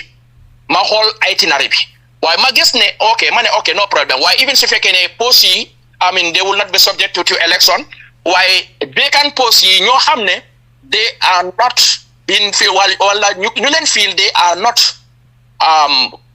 punctual. ñoom dañoo replace ñooñu. Why to my surprise, Congress bu ñëwee at that Congress ci Jara Soma, none of those portfolios that name comme that replacement session bi amut sax. ci Congress boobu noonu lañ def declaration. The man declaration bobu nonu, come to answer your question, man dama ko gis ne as an imposition, which is also very undemocratic. Because I mean party president be at that time, the late Badembo by force, Bojang, mo jël mic bi rek ci sessionam bi mu declare mu ne in his capacity as the national president of the national executive, he declared President Adama Barrow as our candidate for as a flag bearer for 2026, which is very undemocratic and bobu nono man manko gisne as an imposition. Fima togon fofu nono as a junior executive member mangi togon ci West Coast executives fuñ togon way ci gannaaw la togon. At that point in time man suma spirit bi dafa dee dama regret sax lan moma yóbbu ci living bi because man I drove to that Congress to Jarasoma using my own car. Man bokuma ci delegacy moto buñ jël dama fay suma own fuel bi I delegacy then traveled at previous night. Man I drove that early morning. The 7 o'clock la gina suma nek ma drive alone all the way to Jarasoma. So yes, man, I was very, very disappointed. From that Congress la commencé suma campaign bi no to third term bi. Every meeting buñ amon man lolu dama ko dé make clear te dama ko dé suggest ne pour parti militancy parti leadership executive ñu form delegation wala ñu try ñu set sen bir ñu am that process to get a replacement for the president as a flag PR non na happen. Jërëjëf Baldeh Banna si leeral yooyu leen fi mu nekk ñu dal di ñëw si Bura Deba. Over to you Bura. Assalamu alaikum. Yo, guy, funding a contact back if I salu diko bire mara isalu diko santa bu bahaba comme vision bi mu jël last week mi ngi dem viral moo tax plateforme bi bari ñu ko parce que dañ bëgg mu forward bëgg ñu def ci situation bi so waaye man nag maa ngi doon déglu interview bi dina am bunte yu ndaw yu nga xam ne duma si sori bu baax waaye dinaa ko xawal topp tuuti rek pour ñu xaw a leeral foofu tuuti parce que Adama Barrow ba mu ñëwee ba léegi kii Alaji Salou Fanding dafa taxaw di am groupe yu nga xam ne dañ nekk di réeral nit ñi so te ma yaakaar de moo dégloo waxam bi gis naa ne réeral bi tamit am na moom di ko si dal te dinaa ko indi xelam tuuti parce que ba léegi ñu campagne boobu lañ jël fu nit reyee nit sax Ousseynou Dabo su génnee dinañ ko jël langaamu si Ousseynou Dabo su nit gaañee nit sàccee alali dëkk bi dinañ génn ne UDP Ousseynou Dabo pour ñoom ñu mun a mu forward loolu réeral bu nga xam ne la ba léegi ñi leen ci taaw gis nañ barka dima rek ba mu demee Brikama Adama Barrow si boppam war a adresse Gambien si fi courant si Ousseynou Dabo la dama ci because this is the cheap campaign bu gaay amee so Fanding wala sina lafta dorong pour nga kacha jang do baaw ka bi ngeen kacha moy na mira ko ntela miro ye filindile ka to ka be decision o tara pour kata Adama Barrow ya so dum be dalilo natile na jang killing isali maybe programme be mo dol mako ile le fanam bawo NPP be lorin ko killing wala kan e kata hani banko ko do sunyang e UDP diamata usene diamata isa nyapi wakan pour ka mo filinde itaja kam ko sign mo be kero le wulindila ka fa ko banko Adama Barrow be manya mun nabi ta jila ka kam ko sai is Adama Barrow against Hussein Dabo do mo ten na banko sambar Hani. okay killing nga moy iko kabiring Adama Barrow nata 2017 iko inatale inin luwal nata wal luwal iko ko mo UDP sembo be bulu iman sanna luwal falin bali luwal killing wala falin wala vice president no pour woyelu okay so sai pour na clarification ke Loi do fana bijele mi yalon ko min kay ni la parti ye ibote la parti to be fole la sirangol la le parti bu député bu ngala wol fana falintale ngamedan tebata wol le kalama ay bote wala kama thank you very much mera attention na zini kili loi nying vice president la karola kabiwo mina amanke ko UDP la karolem Fatoumata Jallow Tambajang ye personal wala nga understand sorry, Jani Bejampala, I understand because Fatmata Tambaja was the first vice president. But at that time, section 62. Mbewola, section 62, you will amend. Mbewola, Bemina, Amanke, Usenu la quoting, I don't know, Amen Usenu la quoting. Bari, Deputy Mil Siatanung, Deputy Bungoto. UDP, Deputy Les Siatanung. Ning Dalilo le attending a UDP name, Wango Isunat. Because sign be damin to jibela welem ko morally wolwa sifal fo mol nanta sotale na loi bugo ko is it not woman ke kamodo ya bawo be o campaign in 2016 ko wolwa sifal man nyana tarala na loi bugo ma doya ngajele komen ko wodama manke komen wo madama manke luati min nyanta kata non député bungoto at that time ni atrebe banko je kam because kule fana benun je at that time e nyanta kamin jenu wolom kaje ko wadama manke luwalte be milkela non e milkela dum faylo kono kapuru kata ngajele ko men ko tam limiti manyana ufana tula non koma amanke ko mbe point kanne ko mi loi samba menna not because of yo amen fulol mil dama sama but mbe fenke kamena why ye tam limit nintu koma okay thank you very much yes okay thank you very much so say ngana woto bawo loi mu parlementa ya loi ti wama nyana taraje dum Adama Barrow le mistake ka because tata mo appoint mu yaro ko wala e tambitale dum wato waye doko mu ke pour ni coalition ina mo be ya contentale pour ayo place soto so dum place mu ya bali wo pour ayo place soto wo ni ya jibe wodi halaba di yamanta ko kuma be golto bari wo have nothing to do with ko ni wo loi natani wo wato UDP la mol ani député wol tay la mol be jeni be son talari. So not the coalition or Munibenu will be or reject. We will go against them by then because Samanya. So in acceptable. Okay, you lua do move for now. Go good debate wall. What lua people like me. Nte ajele ko wole President Barrow cement ya bawa aye nene. I am not value use ayo nati ba ajiko imang agree ku jaman la. Wala tina ayo lua nati wata ni deputy dolbe diama kan duma pulka walta. Bawa lua umbe nyunje ya jamela lualem. Wolua ni le parti bay o buté le parti ibita vice ibita by election le so Adama Barrow ñu ne because wato itol miro man futa Adama Barrow le miro to ba wato ñu ba ko to iba sobindi kam ananta mañal mu ñu keda so wo you will blame the entire coalition because I went against that loi kada na tan ko aman right so dunga wato mol ba fo kan ñu ne ko ñu pareta ñu na imalom so sai ni nata ni tam la mitoto ni nata ni tam la mitoto ni tana ni tam li moto ni tam li mito fana ngamale yewofo badi hakilo murindi do ko ma domani doron ko ibe kamben tele ko na kabiri Halifa Saleh ni soge sono nata pour 1997 no kaka ament ko doron ka continue jama mon som iko munu nata je ila londo luwala karola amang fanu so amina pale akole natira pour député bungo dron wo watol fana muñu man son ñine mu la daliloti iko nga fintindi banku dingol ye kacha yela miro lonni je ayna muduntor kam jama be sonta wala so tamli mi tobe wala to anin ku jamal mu yara ko this public wala wan tefon ka kere wol bebe wala to so say jani wol mina wo watu jani wo utol wol murula nan Adama Barrow ni luwa nati ya falin ko ni député o bay atita wala tala ni député o dol diamata aya kata ke fayo député o soto kabila yo député o soto jani ni be pare la ayo luwa bang ay wala tala ay kutula so how can you ni isini blame no ko ila fahamo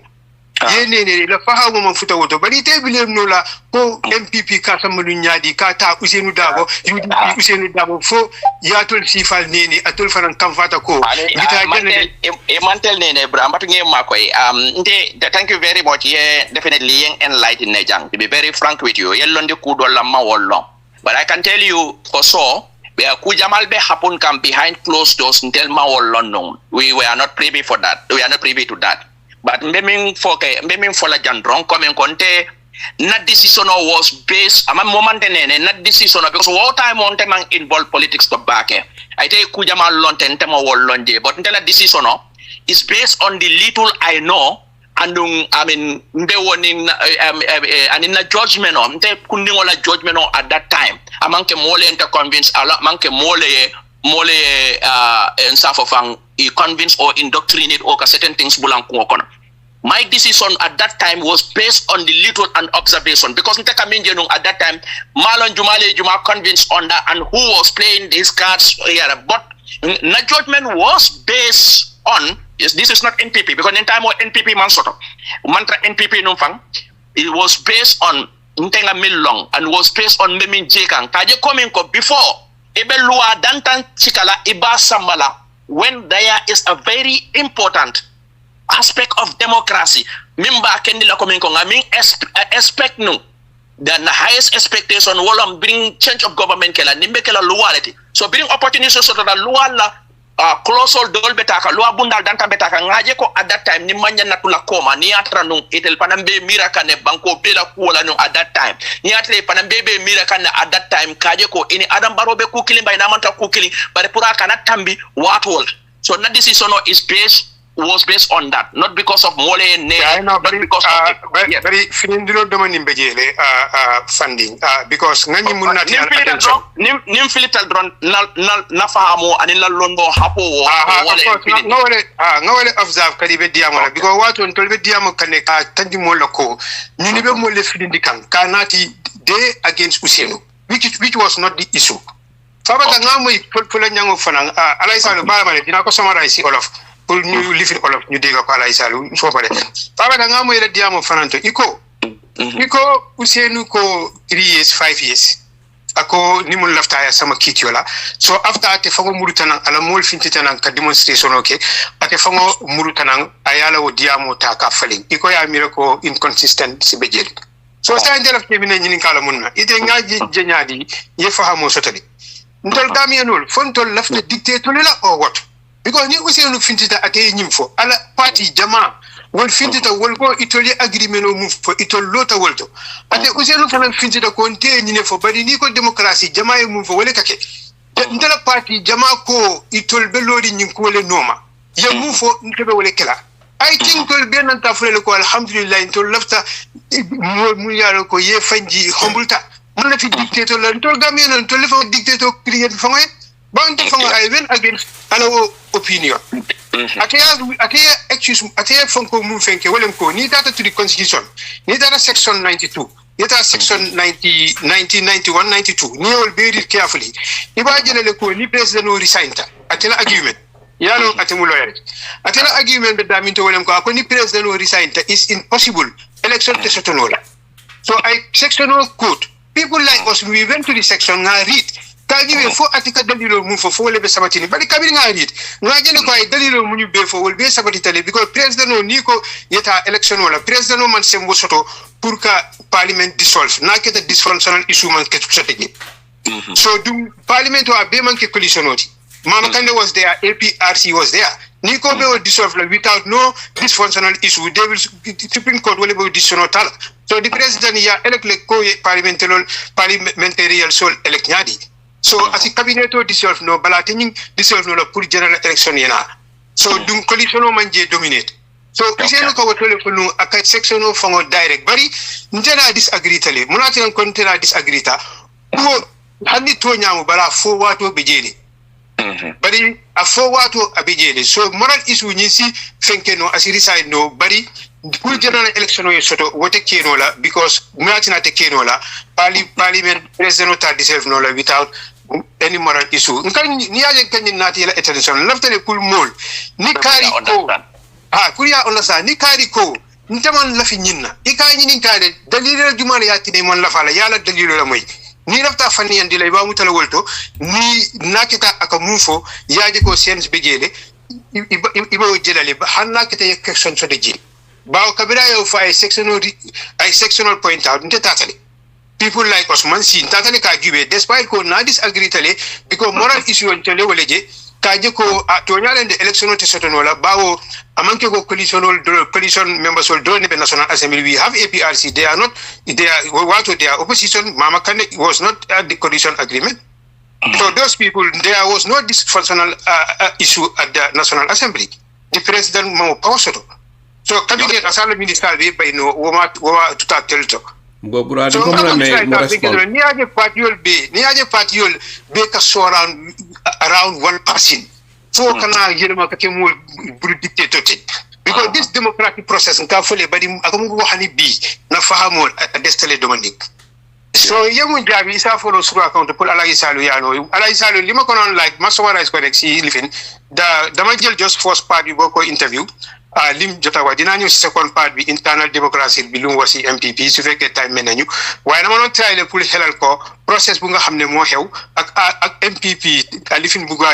bad politique bu gay use di jël Gambians ci di len jaxase ak UDP or this use living to the Ousseynou Dabo yoy la ko indil evidence vice president mi ñëwé indil na ko National Assembly bi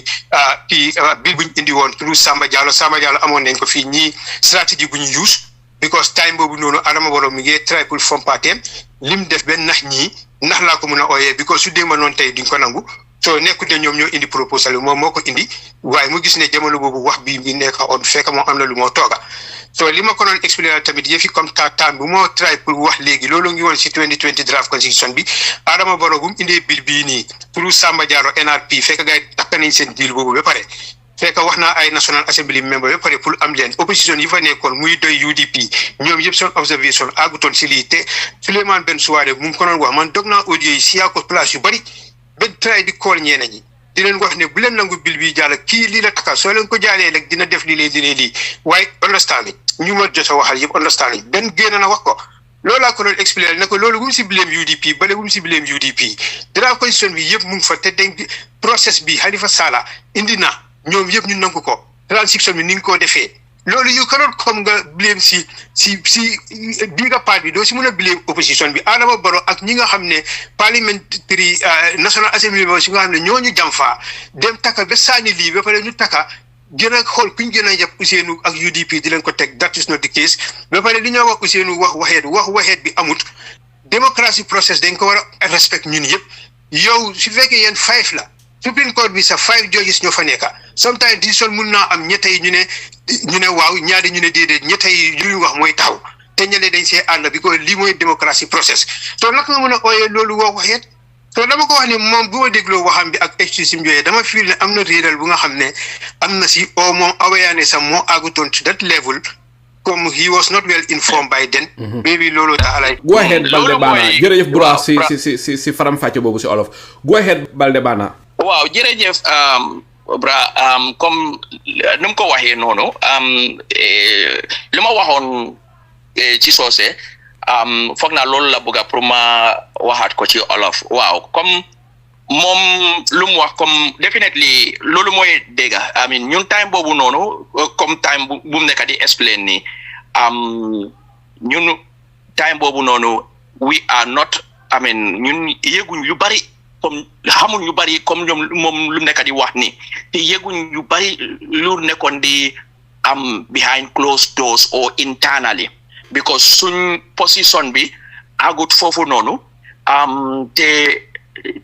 to be very frank ci conversation bi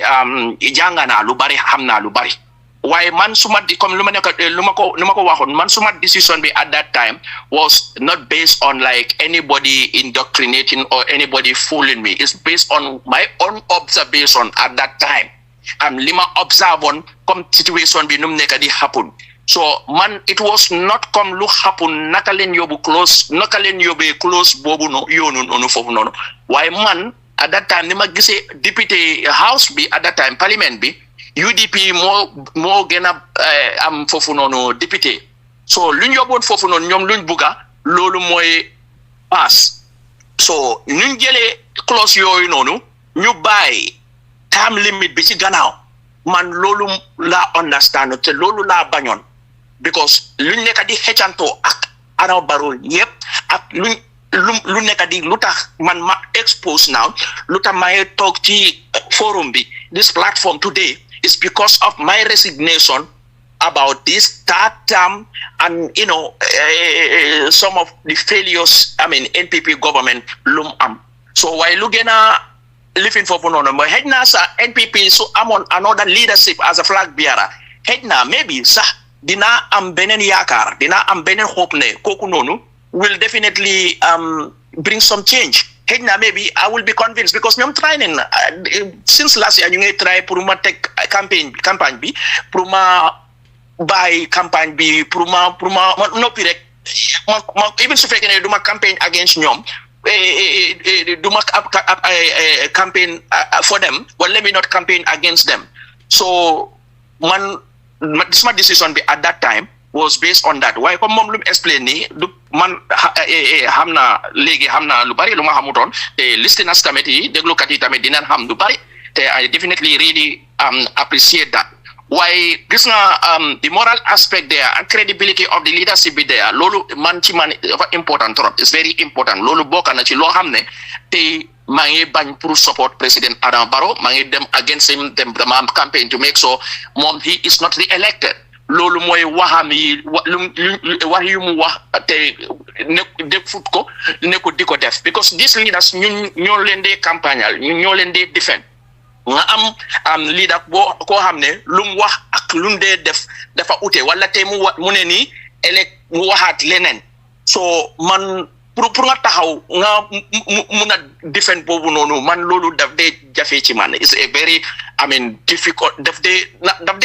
naxareel suma politics bi so loolu bokk na ci loo xam ne sa Adama Barrow sa munuma ko support for another time even apart from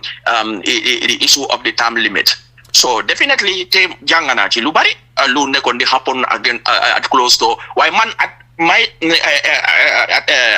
my state at that time and my age and my involvement in politics there is no way pour ma xam yooyu noonu and ñun ñu bari xamuñ ko why man sama decision bi was based on comme li ma wax yeah maybe it's not enough and definitely why loolu moo woon sama decision bi waaw dama koy indi benn waaw say funding ye hakko tunje de ni aje nga ñin naati bawo sign teng ite kata platform jamal ko really so abete atale ñin kuwol fanan yalo ko wala ketano isaje ni katata mol la mu yalo ko NPP mol hanibi even ñing diamu si falleta ka pusi ka mol filindi you will be in a better position pour que rectify ka foko no woman soto ñin nekata ni ko tata yera research ke delong ibajele ko who brought that bill from national assembly it was Samba Diallo tol fonga soto radio thank you ye kuma do fanan ko no yes you understand ye kuma do fo fanan mbeo sembentu yandila ye kuma do fo la diamo ko no comme like NPP ela political that most of the time ning President Barrow fintita instead of the burning issues bankola sula call for he will just be concentrating on UDP and lawyer Dabo womu tonyale yes womu tonyale no kurango lawyer Dabo exactly lawyer Dabo time limit lawyer Dabo but lawyer Dabo exactly near GB mobe definitely mobe NPP le George la wala than UDP even ni UDP be okay kam because UDP itel nyanta ka waleke because itel nyanta ka campaign o minke right now kamol fandi NPP la kamol fandi Adama Barrow la but NPP me alon ko itel be mansakunda itel be the ruling party definitely ntafa birimbe je nka o foile our politics should be beyond UDP it should be beyond party politics until we should be delivering and if we are delivering that will be a better campaign than any other campaign strategy nga wole foye but law mu toñalete and definitely I can attest to that NPP la political even not among the political gatherings the ila dia molto it's more of partisan it's more of contesting against UDP in whatever they are doing. And I can tell you, even employment, even putting people in positions. Na mol milbe diplomatic missions. NPP dingol NPP la deputy mil boyta ye milke diplomatic missions to. They defeated, they lose against UDP candidates, but just to fight UDP, just to go against UDP. Ye wol tale despite their qualification ye wol tale ye ke palasol to palasol million ko kumayata they are not even delivering ye murundi palasol so okay so thank you very much okay bura jël ko briefly ko defé ñew ci Bakary Ba another thing we are ko lafter attention on natila remember ko cabinet 2020 draft constitution on nata ñun ye campaign strategy mu use by then was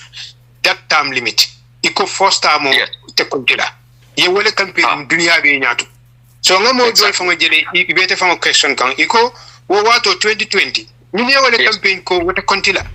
iko say alhamdulillah ite fana ye observation totally sign because mo mun ko wote kontila say ni wo ya ferol kay ñi député wol duko fa yo bay so du mo wato after wato I don't know or around that time ite wo join so ni dana ta sign ite ko amanya na tambila two time dum ito lemo la draft constitution bayle ko wo manya na kontila that first time dum Gambia no likeme mo tanse o be ye wala fo dum wato ati arabo baro famo sonta wala so hani wala tinan ko alhamdulillah ye ko jele mbe tentulo wala mbe jeyla bake ba to lafta nyina la because pour nga move forward to be honest to lafta wala ala isalu limo ko wax moy pour ñu dega olof ñu degu ciosé manako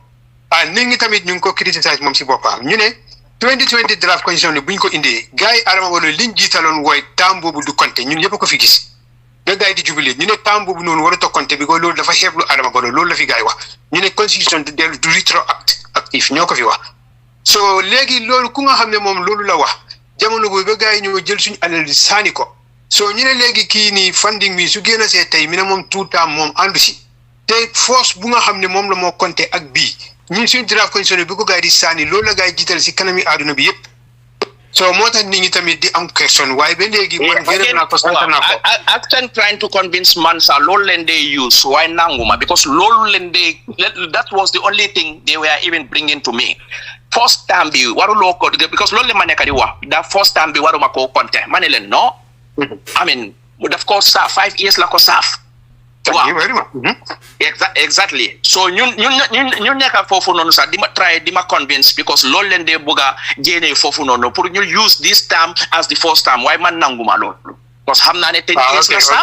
in 2000 okay ya ngi tontu gaay ci loolu why it's good na ya ngi tontu gaay ci loolu because my gis gaay MPP ñene ñu ngi gëna di wax ne way ñun draft constitution buñ ko fé daha ñu ne yoy yang fa won te ñom dañ waxon ne tam bobu nonu loolu du fi compter loolu la gaay jitalon sen campagne bi ñu ne légui yo so di compter tam bobu ak tam bi ñu ne no te man draft constitution bi sa musuma ko daha te because man believe bila am 2020 yes 2020 bi wa musuma believe bila am like there will be no constitution law hamne sa nit ñi yeb dinen ko d'accord especially at that time the political division buñ am te man that time well lolu mota bena yon la musa even make a post against that constitutional dispute at that time te man fi ma back suma point me moy alelu bari len dugalon ci constitution bobu 2020 constitution bobu non the CRC spent a lot of money, effort and time then ko warona bay mu jall. That was my point. Okay, Jerejef, thank you very much. Because in my view, realizing which is very good, we need to move forward. So thank you very much. I'm not any questions. Jerejef Bura, Jerejef Baldeh Banna si tontu ya understanding bi. Fi mu nekk ñu dal ñëw si Jibril Faria, su jógee si Jibril dal di ñëwaat si Bura. Over to you, Jibril. Well, Jerejef Baldeh Banna, Baldeh Banna jàmbaar la Baldeh man moom I like him. Da nga waroon a ñëwaat APRC rek. Fu mu nekk yaa ngi nekk free agent. gaay bu ne bul gaawal nangu de gaa ngi joxe ay moto ak xaalis ak yooyu so foofu daal bu nga laaj ndax bi nga yónnee lettre bi yaa ngi wone ne gaay responding te CDC se moo nekk financial office bi I don't know which is Churchilltown Landa Birkamala however ndax fooguloo ne because yow bi nga lifi ne léegi is only a week away a week ago so léegi ndax fooguloo ne gars yi nañu pour convince la pour nga delluwaat déedéet gars yi ñu ngi try di ma kon ñeneen ñi ñu ngi try di ma kon ñoo xam ne maa ngi ko am ak ñoom di ma try di ma call ñeneen ñu ma binda pour ma ñeneen ñu ngi propose meeting sax waaye man I mean pour meet ak ñoom sax dama leen dee woon I don't have any time te dama leen dee wax ne I mean clearly if it is about I mean rejoining NPP is like I mean lolu buñ ko xalaat sax mané len let them not even think about that because that is about suiting my integrity because man within a week mané mag dama génn NPP the following week man dama delluwaat NPP even lu fekkee ne lu amut nit ñi loolu la ñoo aw dañ ko may xaalis dañ ko jox moto dañ ko nii ak nii loolu ñoo even su fekkee ne amut te loolu I mean du musa am because ñoom waaye I think ñoom xam nañ ma tamit te kan mooy Baldeh Banna because xam nga nit danga ko I mean may liggéey ak ñoom lu ëpp about I mean almost 6 years now xam nañ man may kan we are on the radio we are on the media I mean buguma wax yeneen yi because if not yeneen yi listeners yi deneen foog ne he's just bragging he's talking about myself well, I think they know the personality they are talking that's why the leaders wouldn't even call or come for me I mean they don't want to be caught in begging they will not come they will not try to come and convince me they will not do it okay beneen bi go ahead beneen bi li ma bëggoon a laaj mooy follow up bi li taxoon ma laaj la ndax within NPP ndax am ngeen lifin boo leen defoon pour mun a fexe pour tànn flag bearer yow woon ne nange di late Dimbo Baye Force Bojang moom nekkoon dikam bi te wax nga ne day before la seen delegates yi dem yow nga drive sa bopp nga dem meaning that ne delegates yi meet nañ in Jara Soma isn't it wow what there is no formal meeting come pour ñu discuss loolu déedéet Okay, that was my point. That's where I was. Understand pour ñu dem balan fofu nonu rek. Loolu laa doon laajte because delegates yi man xawma seen policy bi naka la waaye fanaa ne process bi mooy delegate bi ñoom ñoo waroon a tànn however my point here is loolu amul it's just an imposition it's just a declaration and imposition okay ndax léegi ndax amoon na kenn ku put forward wala form boo xam ne ñu ngi ko doon joxe within MPP pour wane ne ku bugg a stand as a flag bearer it is open for everyone ndax loolu mus na am loolu musuta am okay it was not even put into discussion this was just a declaration why mu ngi si seen process yi pour all party members ñu am the opportunity pour mun a taxaw bu fekkee ne the level playing field was there so that means that ne ku nekk mun nga participate is that there in your constitution no I mean luma muna wax constitution bu MPP amsa is a formality constitution because from the last I mean lolu mota manela NPP I mean I don't think it's even fit to be called a political party because from the first from the first congress buñ am for hamnesa ñeneni national executive members the president have to even declare that certain people nobody should even contest against them lolu amon na sa so why from the first congress up to the last congress be yes up to the last congress be when Jeff Soma there is no point in time sir the constitution review session be sir then ko dey differ do they am so NPP constitution be musuñ ko institutionalize sir okay mun na wax NPP amul constitution sir okay ndax yow amuloo benn lifin fu mu nekk nii pour dem ci benn political party are you totally independent now yaa ngi xaar ndax am na party boo prefer because bëggoon ngaa dem UDP waxoon nga ne bëggoon ngaa dem UDP because of some explanation yi nga make moo tax gaa UDP ñu ngi excite maa ngi ko dugal seen forum yi lifin bi ñu ngi naan ñu ngi laa ñaan nag gaa ngi naan ayen tol maa koy pour nga ñim président Bondije ndax yow da nga am benn plan pour dem any other political party te UMC juddu nañ démba la woon seen génte bi hello. Go ahead, Baldeh Banna, ñu ngi la dégg. Yes. Li waxoon naa ko ci ñeneen interview yi. Waaw waxoon naa ko ci ñeneen. Yes, waxoon naa ko ci yeneen i interview yi ma ne leen to be very frank man all these political parties yi kenn nekku fal ñoo xam ne they are not approaching me. ñoom yëpp am nekk di approach. Yes, because I mean a lot of the players they are xamante na ak ñoom I mean xam nen ma xam nen I mean what I can do, what we did for NPP. Waaye li ma nekk di wax gaay moom comme this time around opposition si ñu ngi toog waxtaan pour coalition am comme li ma waxoon a while NPP is working with 6 other political parties. So opposition yi tamit dañ wara ñëw together dañ wara bokk nekk benn. So man loolu noonu tax boobu la bëgga jël dama bëgga advocate for political parties to come together. So te yaakaar naa duma mun a def loolu effectively su fekkee ne jël naa side su ma join UDP I have to definitely work for UDP and work for UDP's interests. I have to support the leaders, their opinions and their strategies or whatsoever. So what the Gambia needs now is these political parties coming together. But because there is no single political party that can unseat these 7 political parties together. So man, for now, December, lima buga may advocate for this opposition to come to a coalition. So I will put my effort, influence whatsoever towards that coalition pour ñu mëna unseat Adama Barrow and NPP. jërëjëf Baldeh Banna. So xam naa ne Bura yaa ngi am more question. Bura di nga ko mën a jël briefly rek benn question bu gàtta rek su ko fee yi des ñu xaar ko ba next time. Over to you, Bura. Jërëjëf Alhaji Salou. Time is against us. Understand now. I'm not dinañ ko fi amaat Alhaji Salou because I'm not question si bari. Yo Banna funding kay nge kontom baake baraka baake. Ante ka ñini karo rek de funding. Dale to ka ñini karo rek. Wala baraka baake. Wow, say na last question on William ko itebe fundraising committee. I think you are the chairman if I am right. Na me nga mo ila diamo tole. So more ka MPP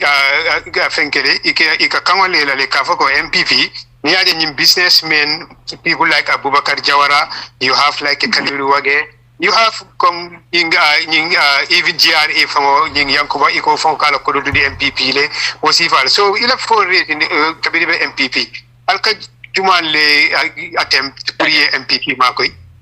Target. Right, Charlie, lima like more. I'm going to accuse MPP ne businessmen yi ñu li ci opa ci ñoy la gaay depend mota gaay day jox ci contract bi ci gaay di bypass yena yu bari yi nga xamne so xolé ci loi bi audit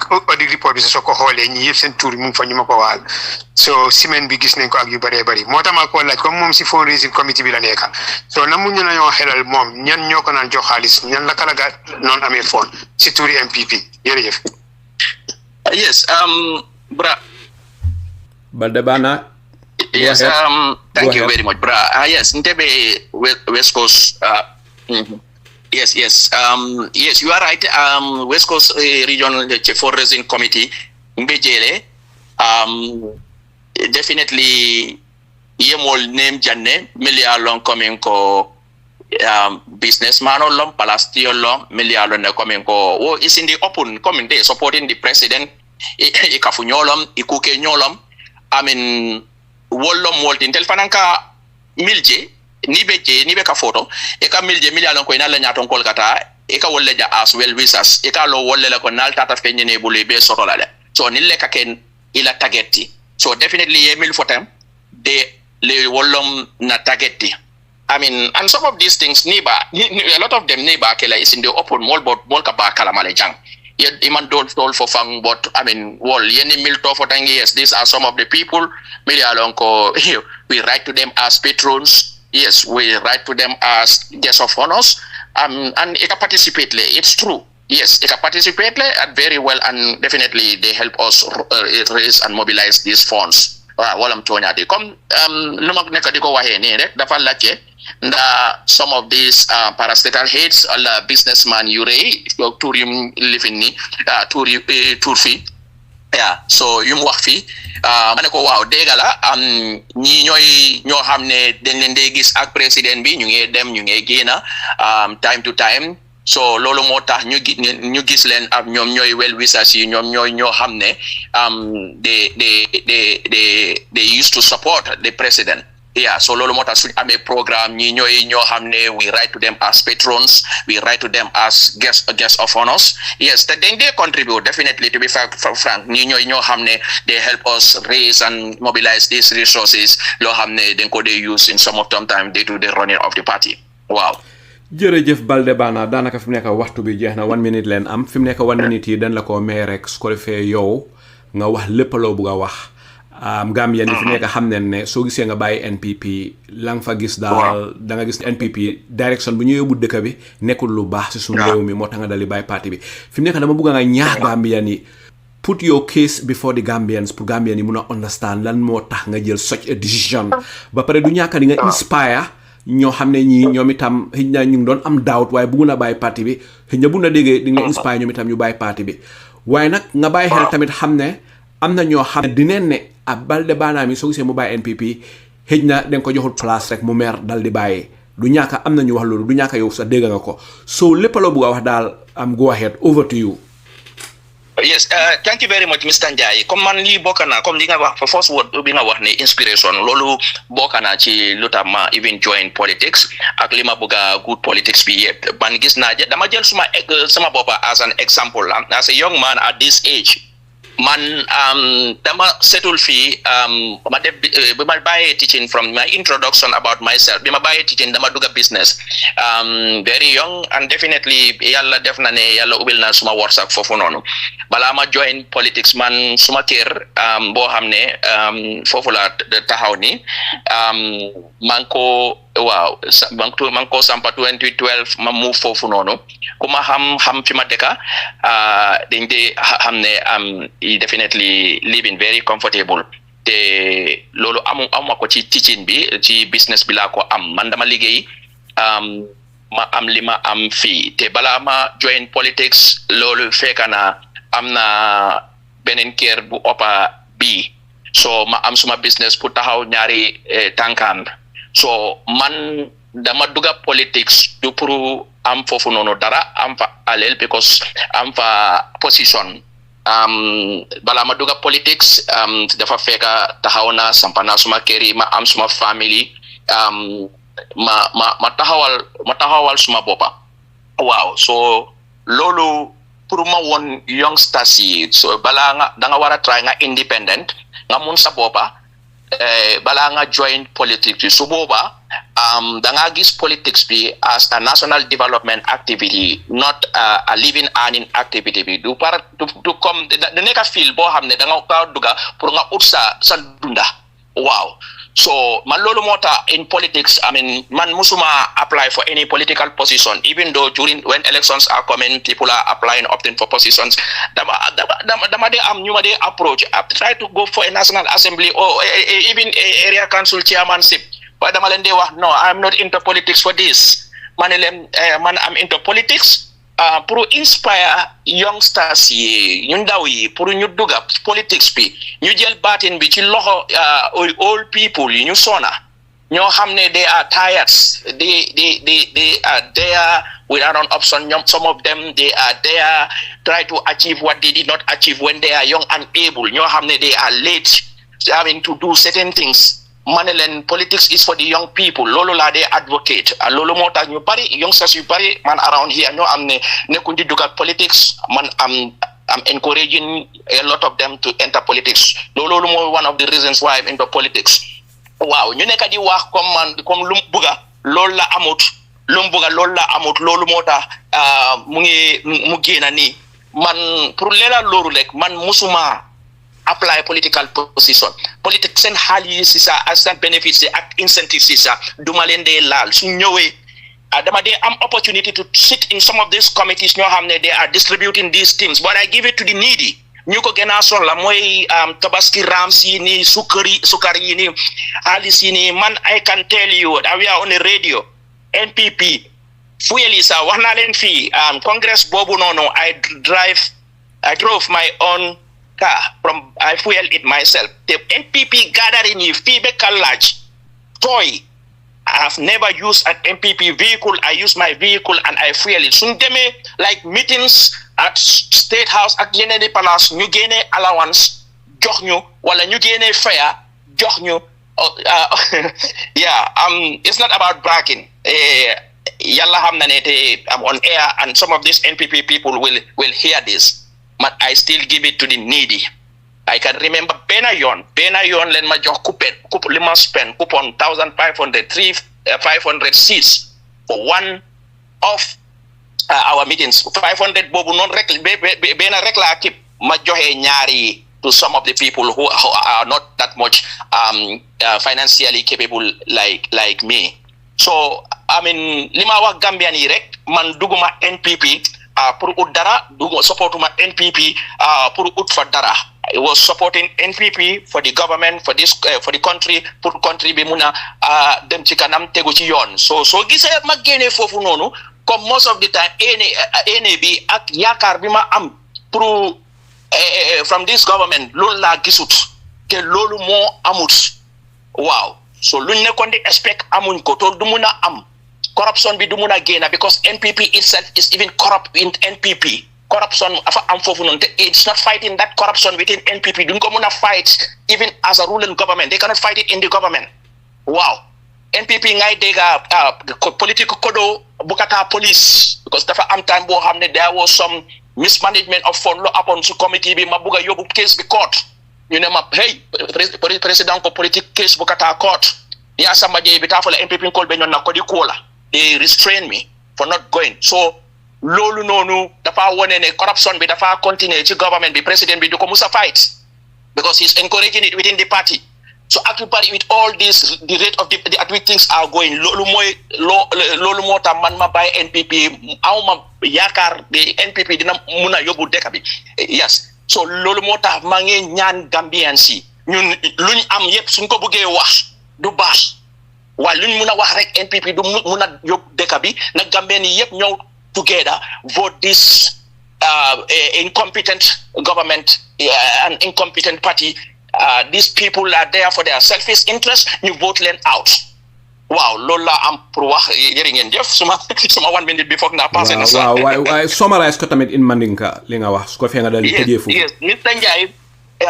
mbe min fo kan ren komen kon telbe join kam politiko to alhamdulillah yemmi nyinen ka weda mol ba fola le ko ning ni aja be boka NPP la famille na jama wala soto atata mi nyama wala soto comment ka fo nyamen ronte bi fo be join na politiko kono alhamdulillah ma fo nga ko do soto bari nte as a person in na family alhamdulillah nyanta ngamira the basic requirements coming ko as a family head nyanta minkela na family li nga okele nte ngana korda fula nyaw fa lole ngana second muso dundi jele and they are all standard compounds milia lonko a base law no any community in this country here and I did all that in this country here man finti man musuma lige outside musna to gene gena why man ndela finto Gambia jang anene man tambi 6 weeks la ha ngabe doku Gambia janne so ni dalilo akane beri mena kam politiko ko no ngani xamo so ko proka funding kel inspire ka funding ko likaji ko politiko banku doku rawalti manke baludu la nyini ngoti pour ye dum politiko ka ye Gambia doku ni Gambia tata mbela collective interest be wole bala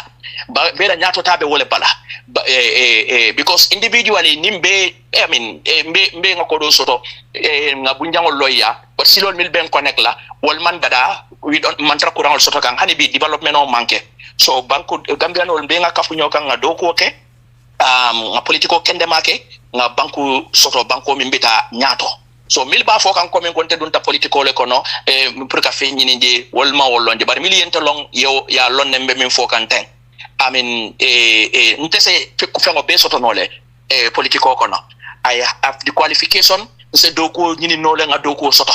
nse fenjamal soto no jele ni ko fenjamal nafal mi ko MPP nafal nakana jamal kana committee mil to mil ka tala ni haj tiketol ramsol benefit jamal manol sukurol ni kana kasi committee to le milka talaro ke bare I'll make so ndeka make so le di needy milike na sula tala wali ya soto I mean ndingol baby ta kan private school le coming your school fees la is over 100,000 per year. Na first boy is in the second year at the university. Bajo can from my pocket. I could have sought for government scholarship for these things, but none of them will try. Electional Canadian ne kafoko apply, deputy apply, chairman apply. Ngami itandi molarek. I don't want any for now. I'm not applying for any political position. The reason me political kono purka doko ka political party me alon ko party londila siloka so nilom ya kendente dunta political kono manta fe nyininje million to long personally I mean they can attest to that meme fola mole drong ni aje mbota NPP Gambia le I mean ndemanta political party efficient la bankoti at the end of the day political party betale but Gambia be still ani political party mi alon ko mba support ka bari amantra lore pour banko la nato tala be lore pour party yol la lola ani wala party dingol wolietu mansakunda ndenga jele ko min ko is not fair pour nga continuer ka political party support adu NPP dumbe lori wolela NPP mansakunda be jikirin ku jamal la inanta ka mil bondi wol kanjam wala inanta ka development min samajang e mantra wol ke ka wol man achieve men ku jamal hamme mi alon ko comme ko mbota ya jamela mararo kono wol mil birin nata comme nataka ku jamal soto ma wolleje olat na ngaje comme ko enough is enough president Barrow I minno I woleke ama minno ato wokela so katuje is not fair to ourselves it is not fair to the country I boje NPP party of the corruption of Kelenola because party fon kono corruption of bitila corruption of the bannaje molde fon sol mismanage kanje e men ko do pasar la eni hamian ka boka silolti at some point West Coast executive on telephone nene akodi problem so do jen computer police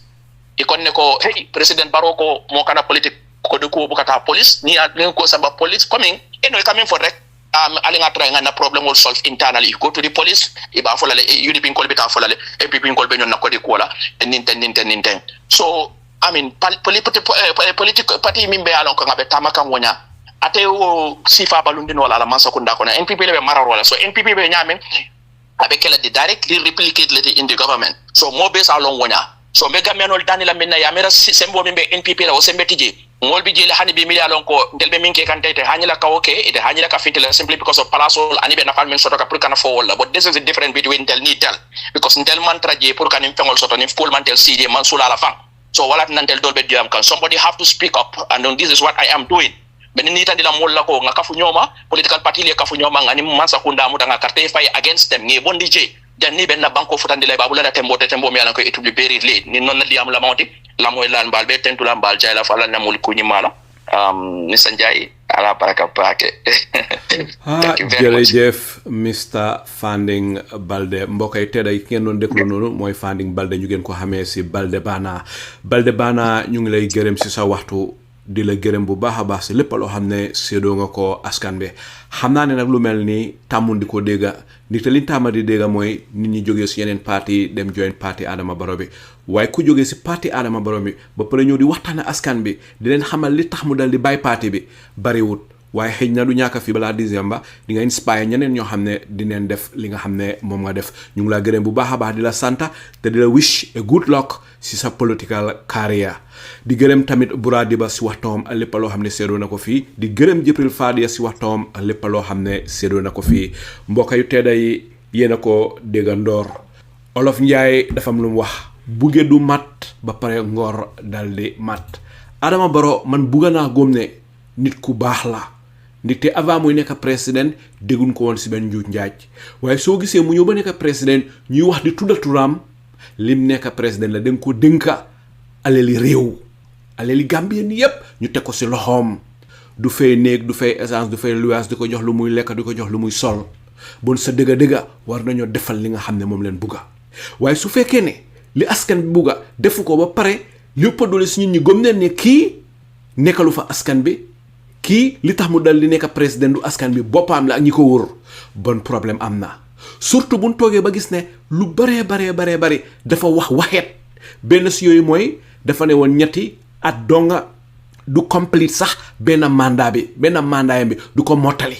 ñetti at lay tok dal di dem bobu tamit dafa wax waxet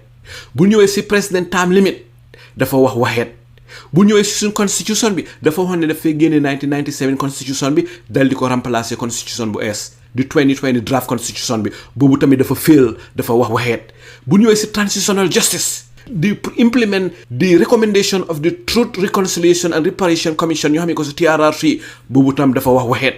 bantay implemented the recommendation of the TRRC Yaya Jammeh bantay mu ngi écouté réel gi ni reykati ñun ñu mel ni Alaaji Kàññi ak Oya ñu ngi doxi seeni soxla di fanaan seen gannaaw jabari gisuñ su mu def si dara bu ñëwee si security sector reform boobu tamit dafa fail bu ñëwee si public sector and institutional reform boobu tamit dafa fail ba pare bu ñëwee si anti corruption agenda boobu tam dafa fail tey la corruption gën a bari sax aste jamono Yaya Jammeh ba pare moom ba mu ñëwee es dafa ne moom dafa govern through the coalition 2016 bi nga xam ne moo koy indi into power booba tamit dafa fail dafa waxeet bu ndoog mbokk yi the list can go on and on and on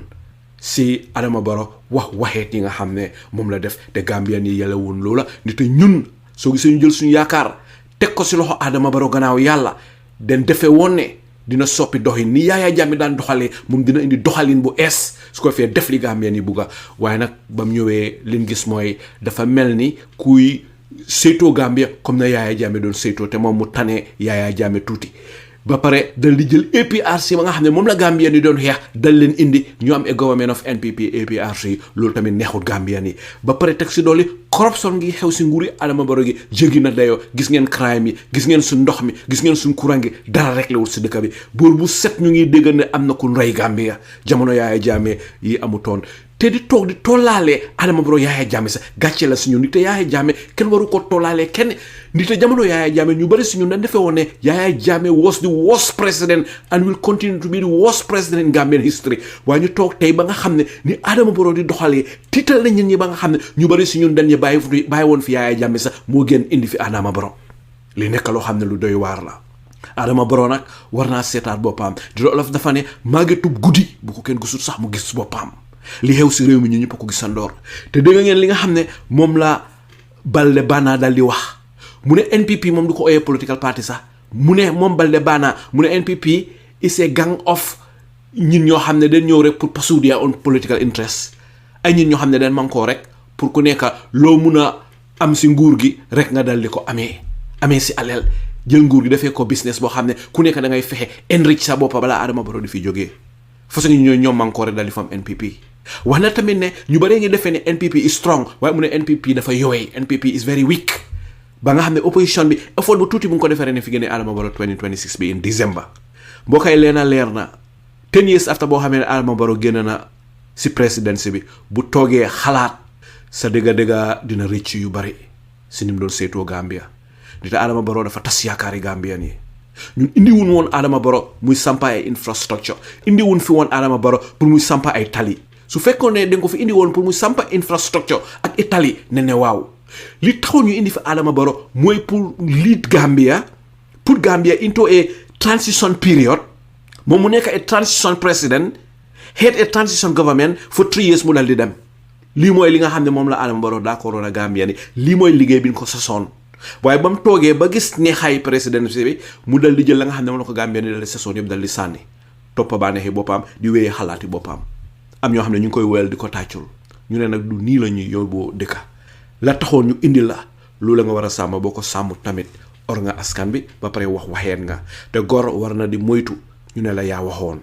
mbokk yi programme bi fii la am fi mu ne du def lu dut dal di ëmba lépp loo xam ne Baldeh Banna waxtaanee ne ko fi dal di leen ko jébal bàyyi waxtaan ñi mu continuer daw si seeni xel yéen Gambien yi yéen yéenay attekat yi nga xam ne yéenay atte lépp loo xam ne déggee ngeen ko fii di leen gërëm di leen santa te leen dimbal lapp yàlla wàcca si réewu Gambia ba ilaa yow mi diin seeni mbokka Saliou Njie salaamualeykum wa rahmatullah wa barakaatu waaxiru daawaana an alhamdulillahi rabbil alamin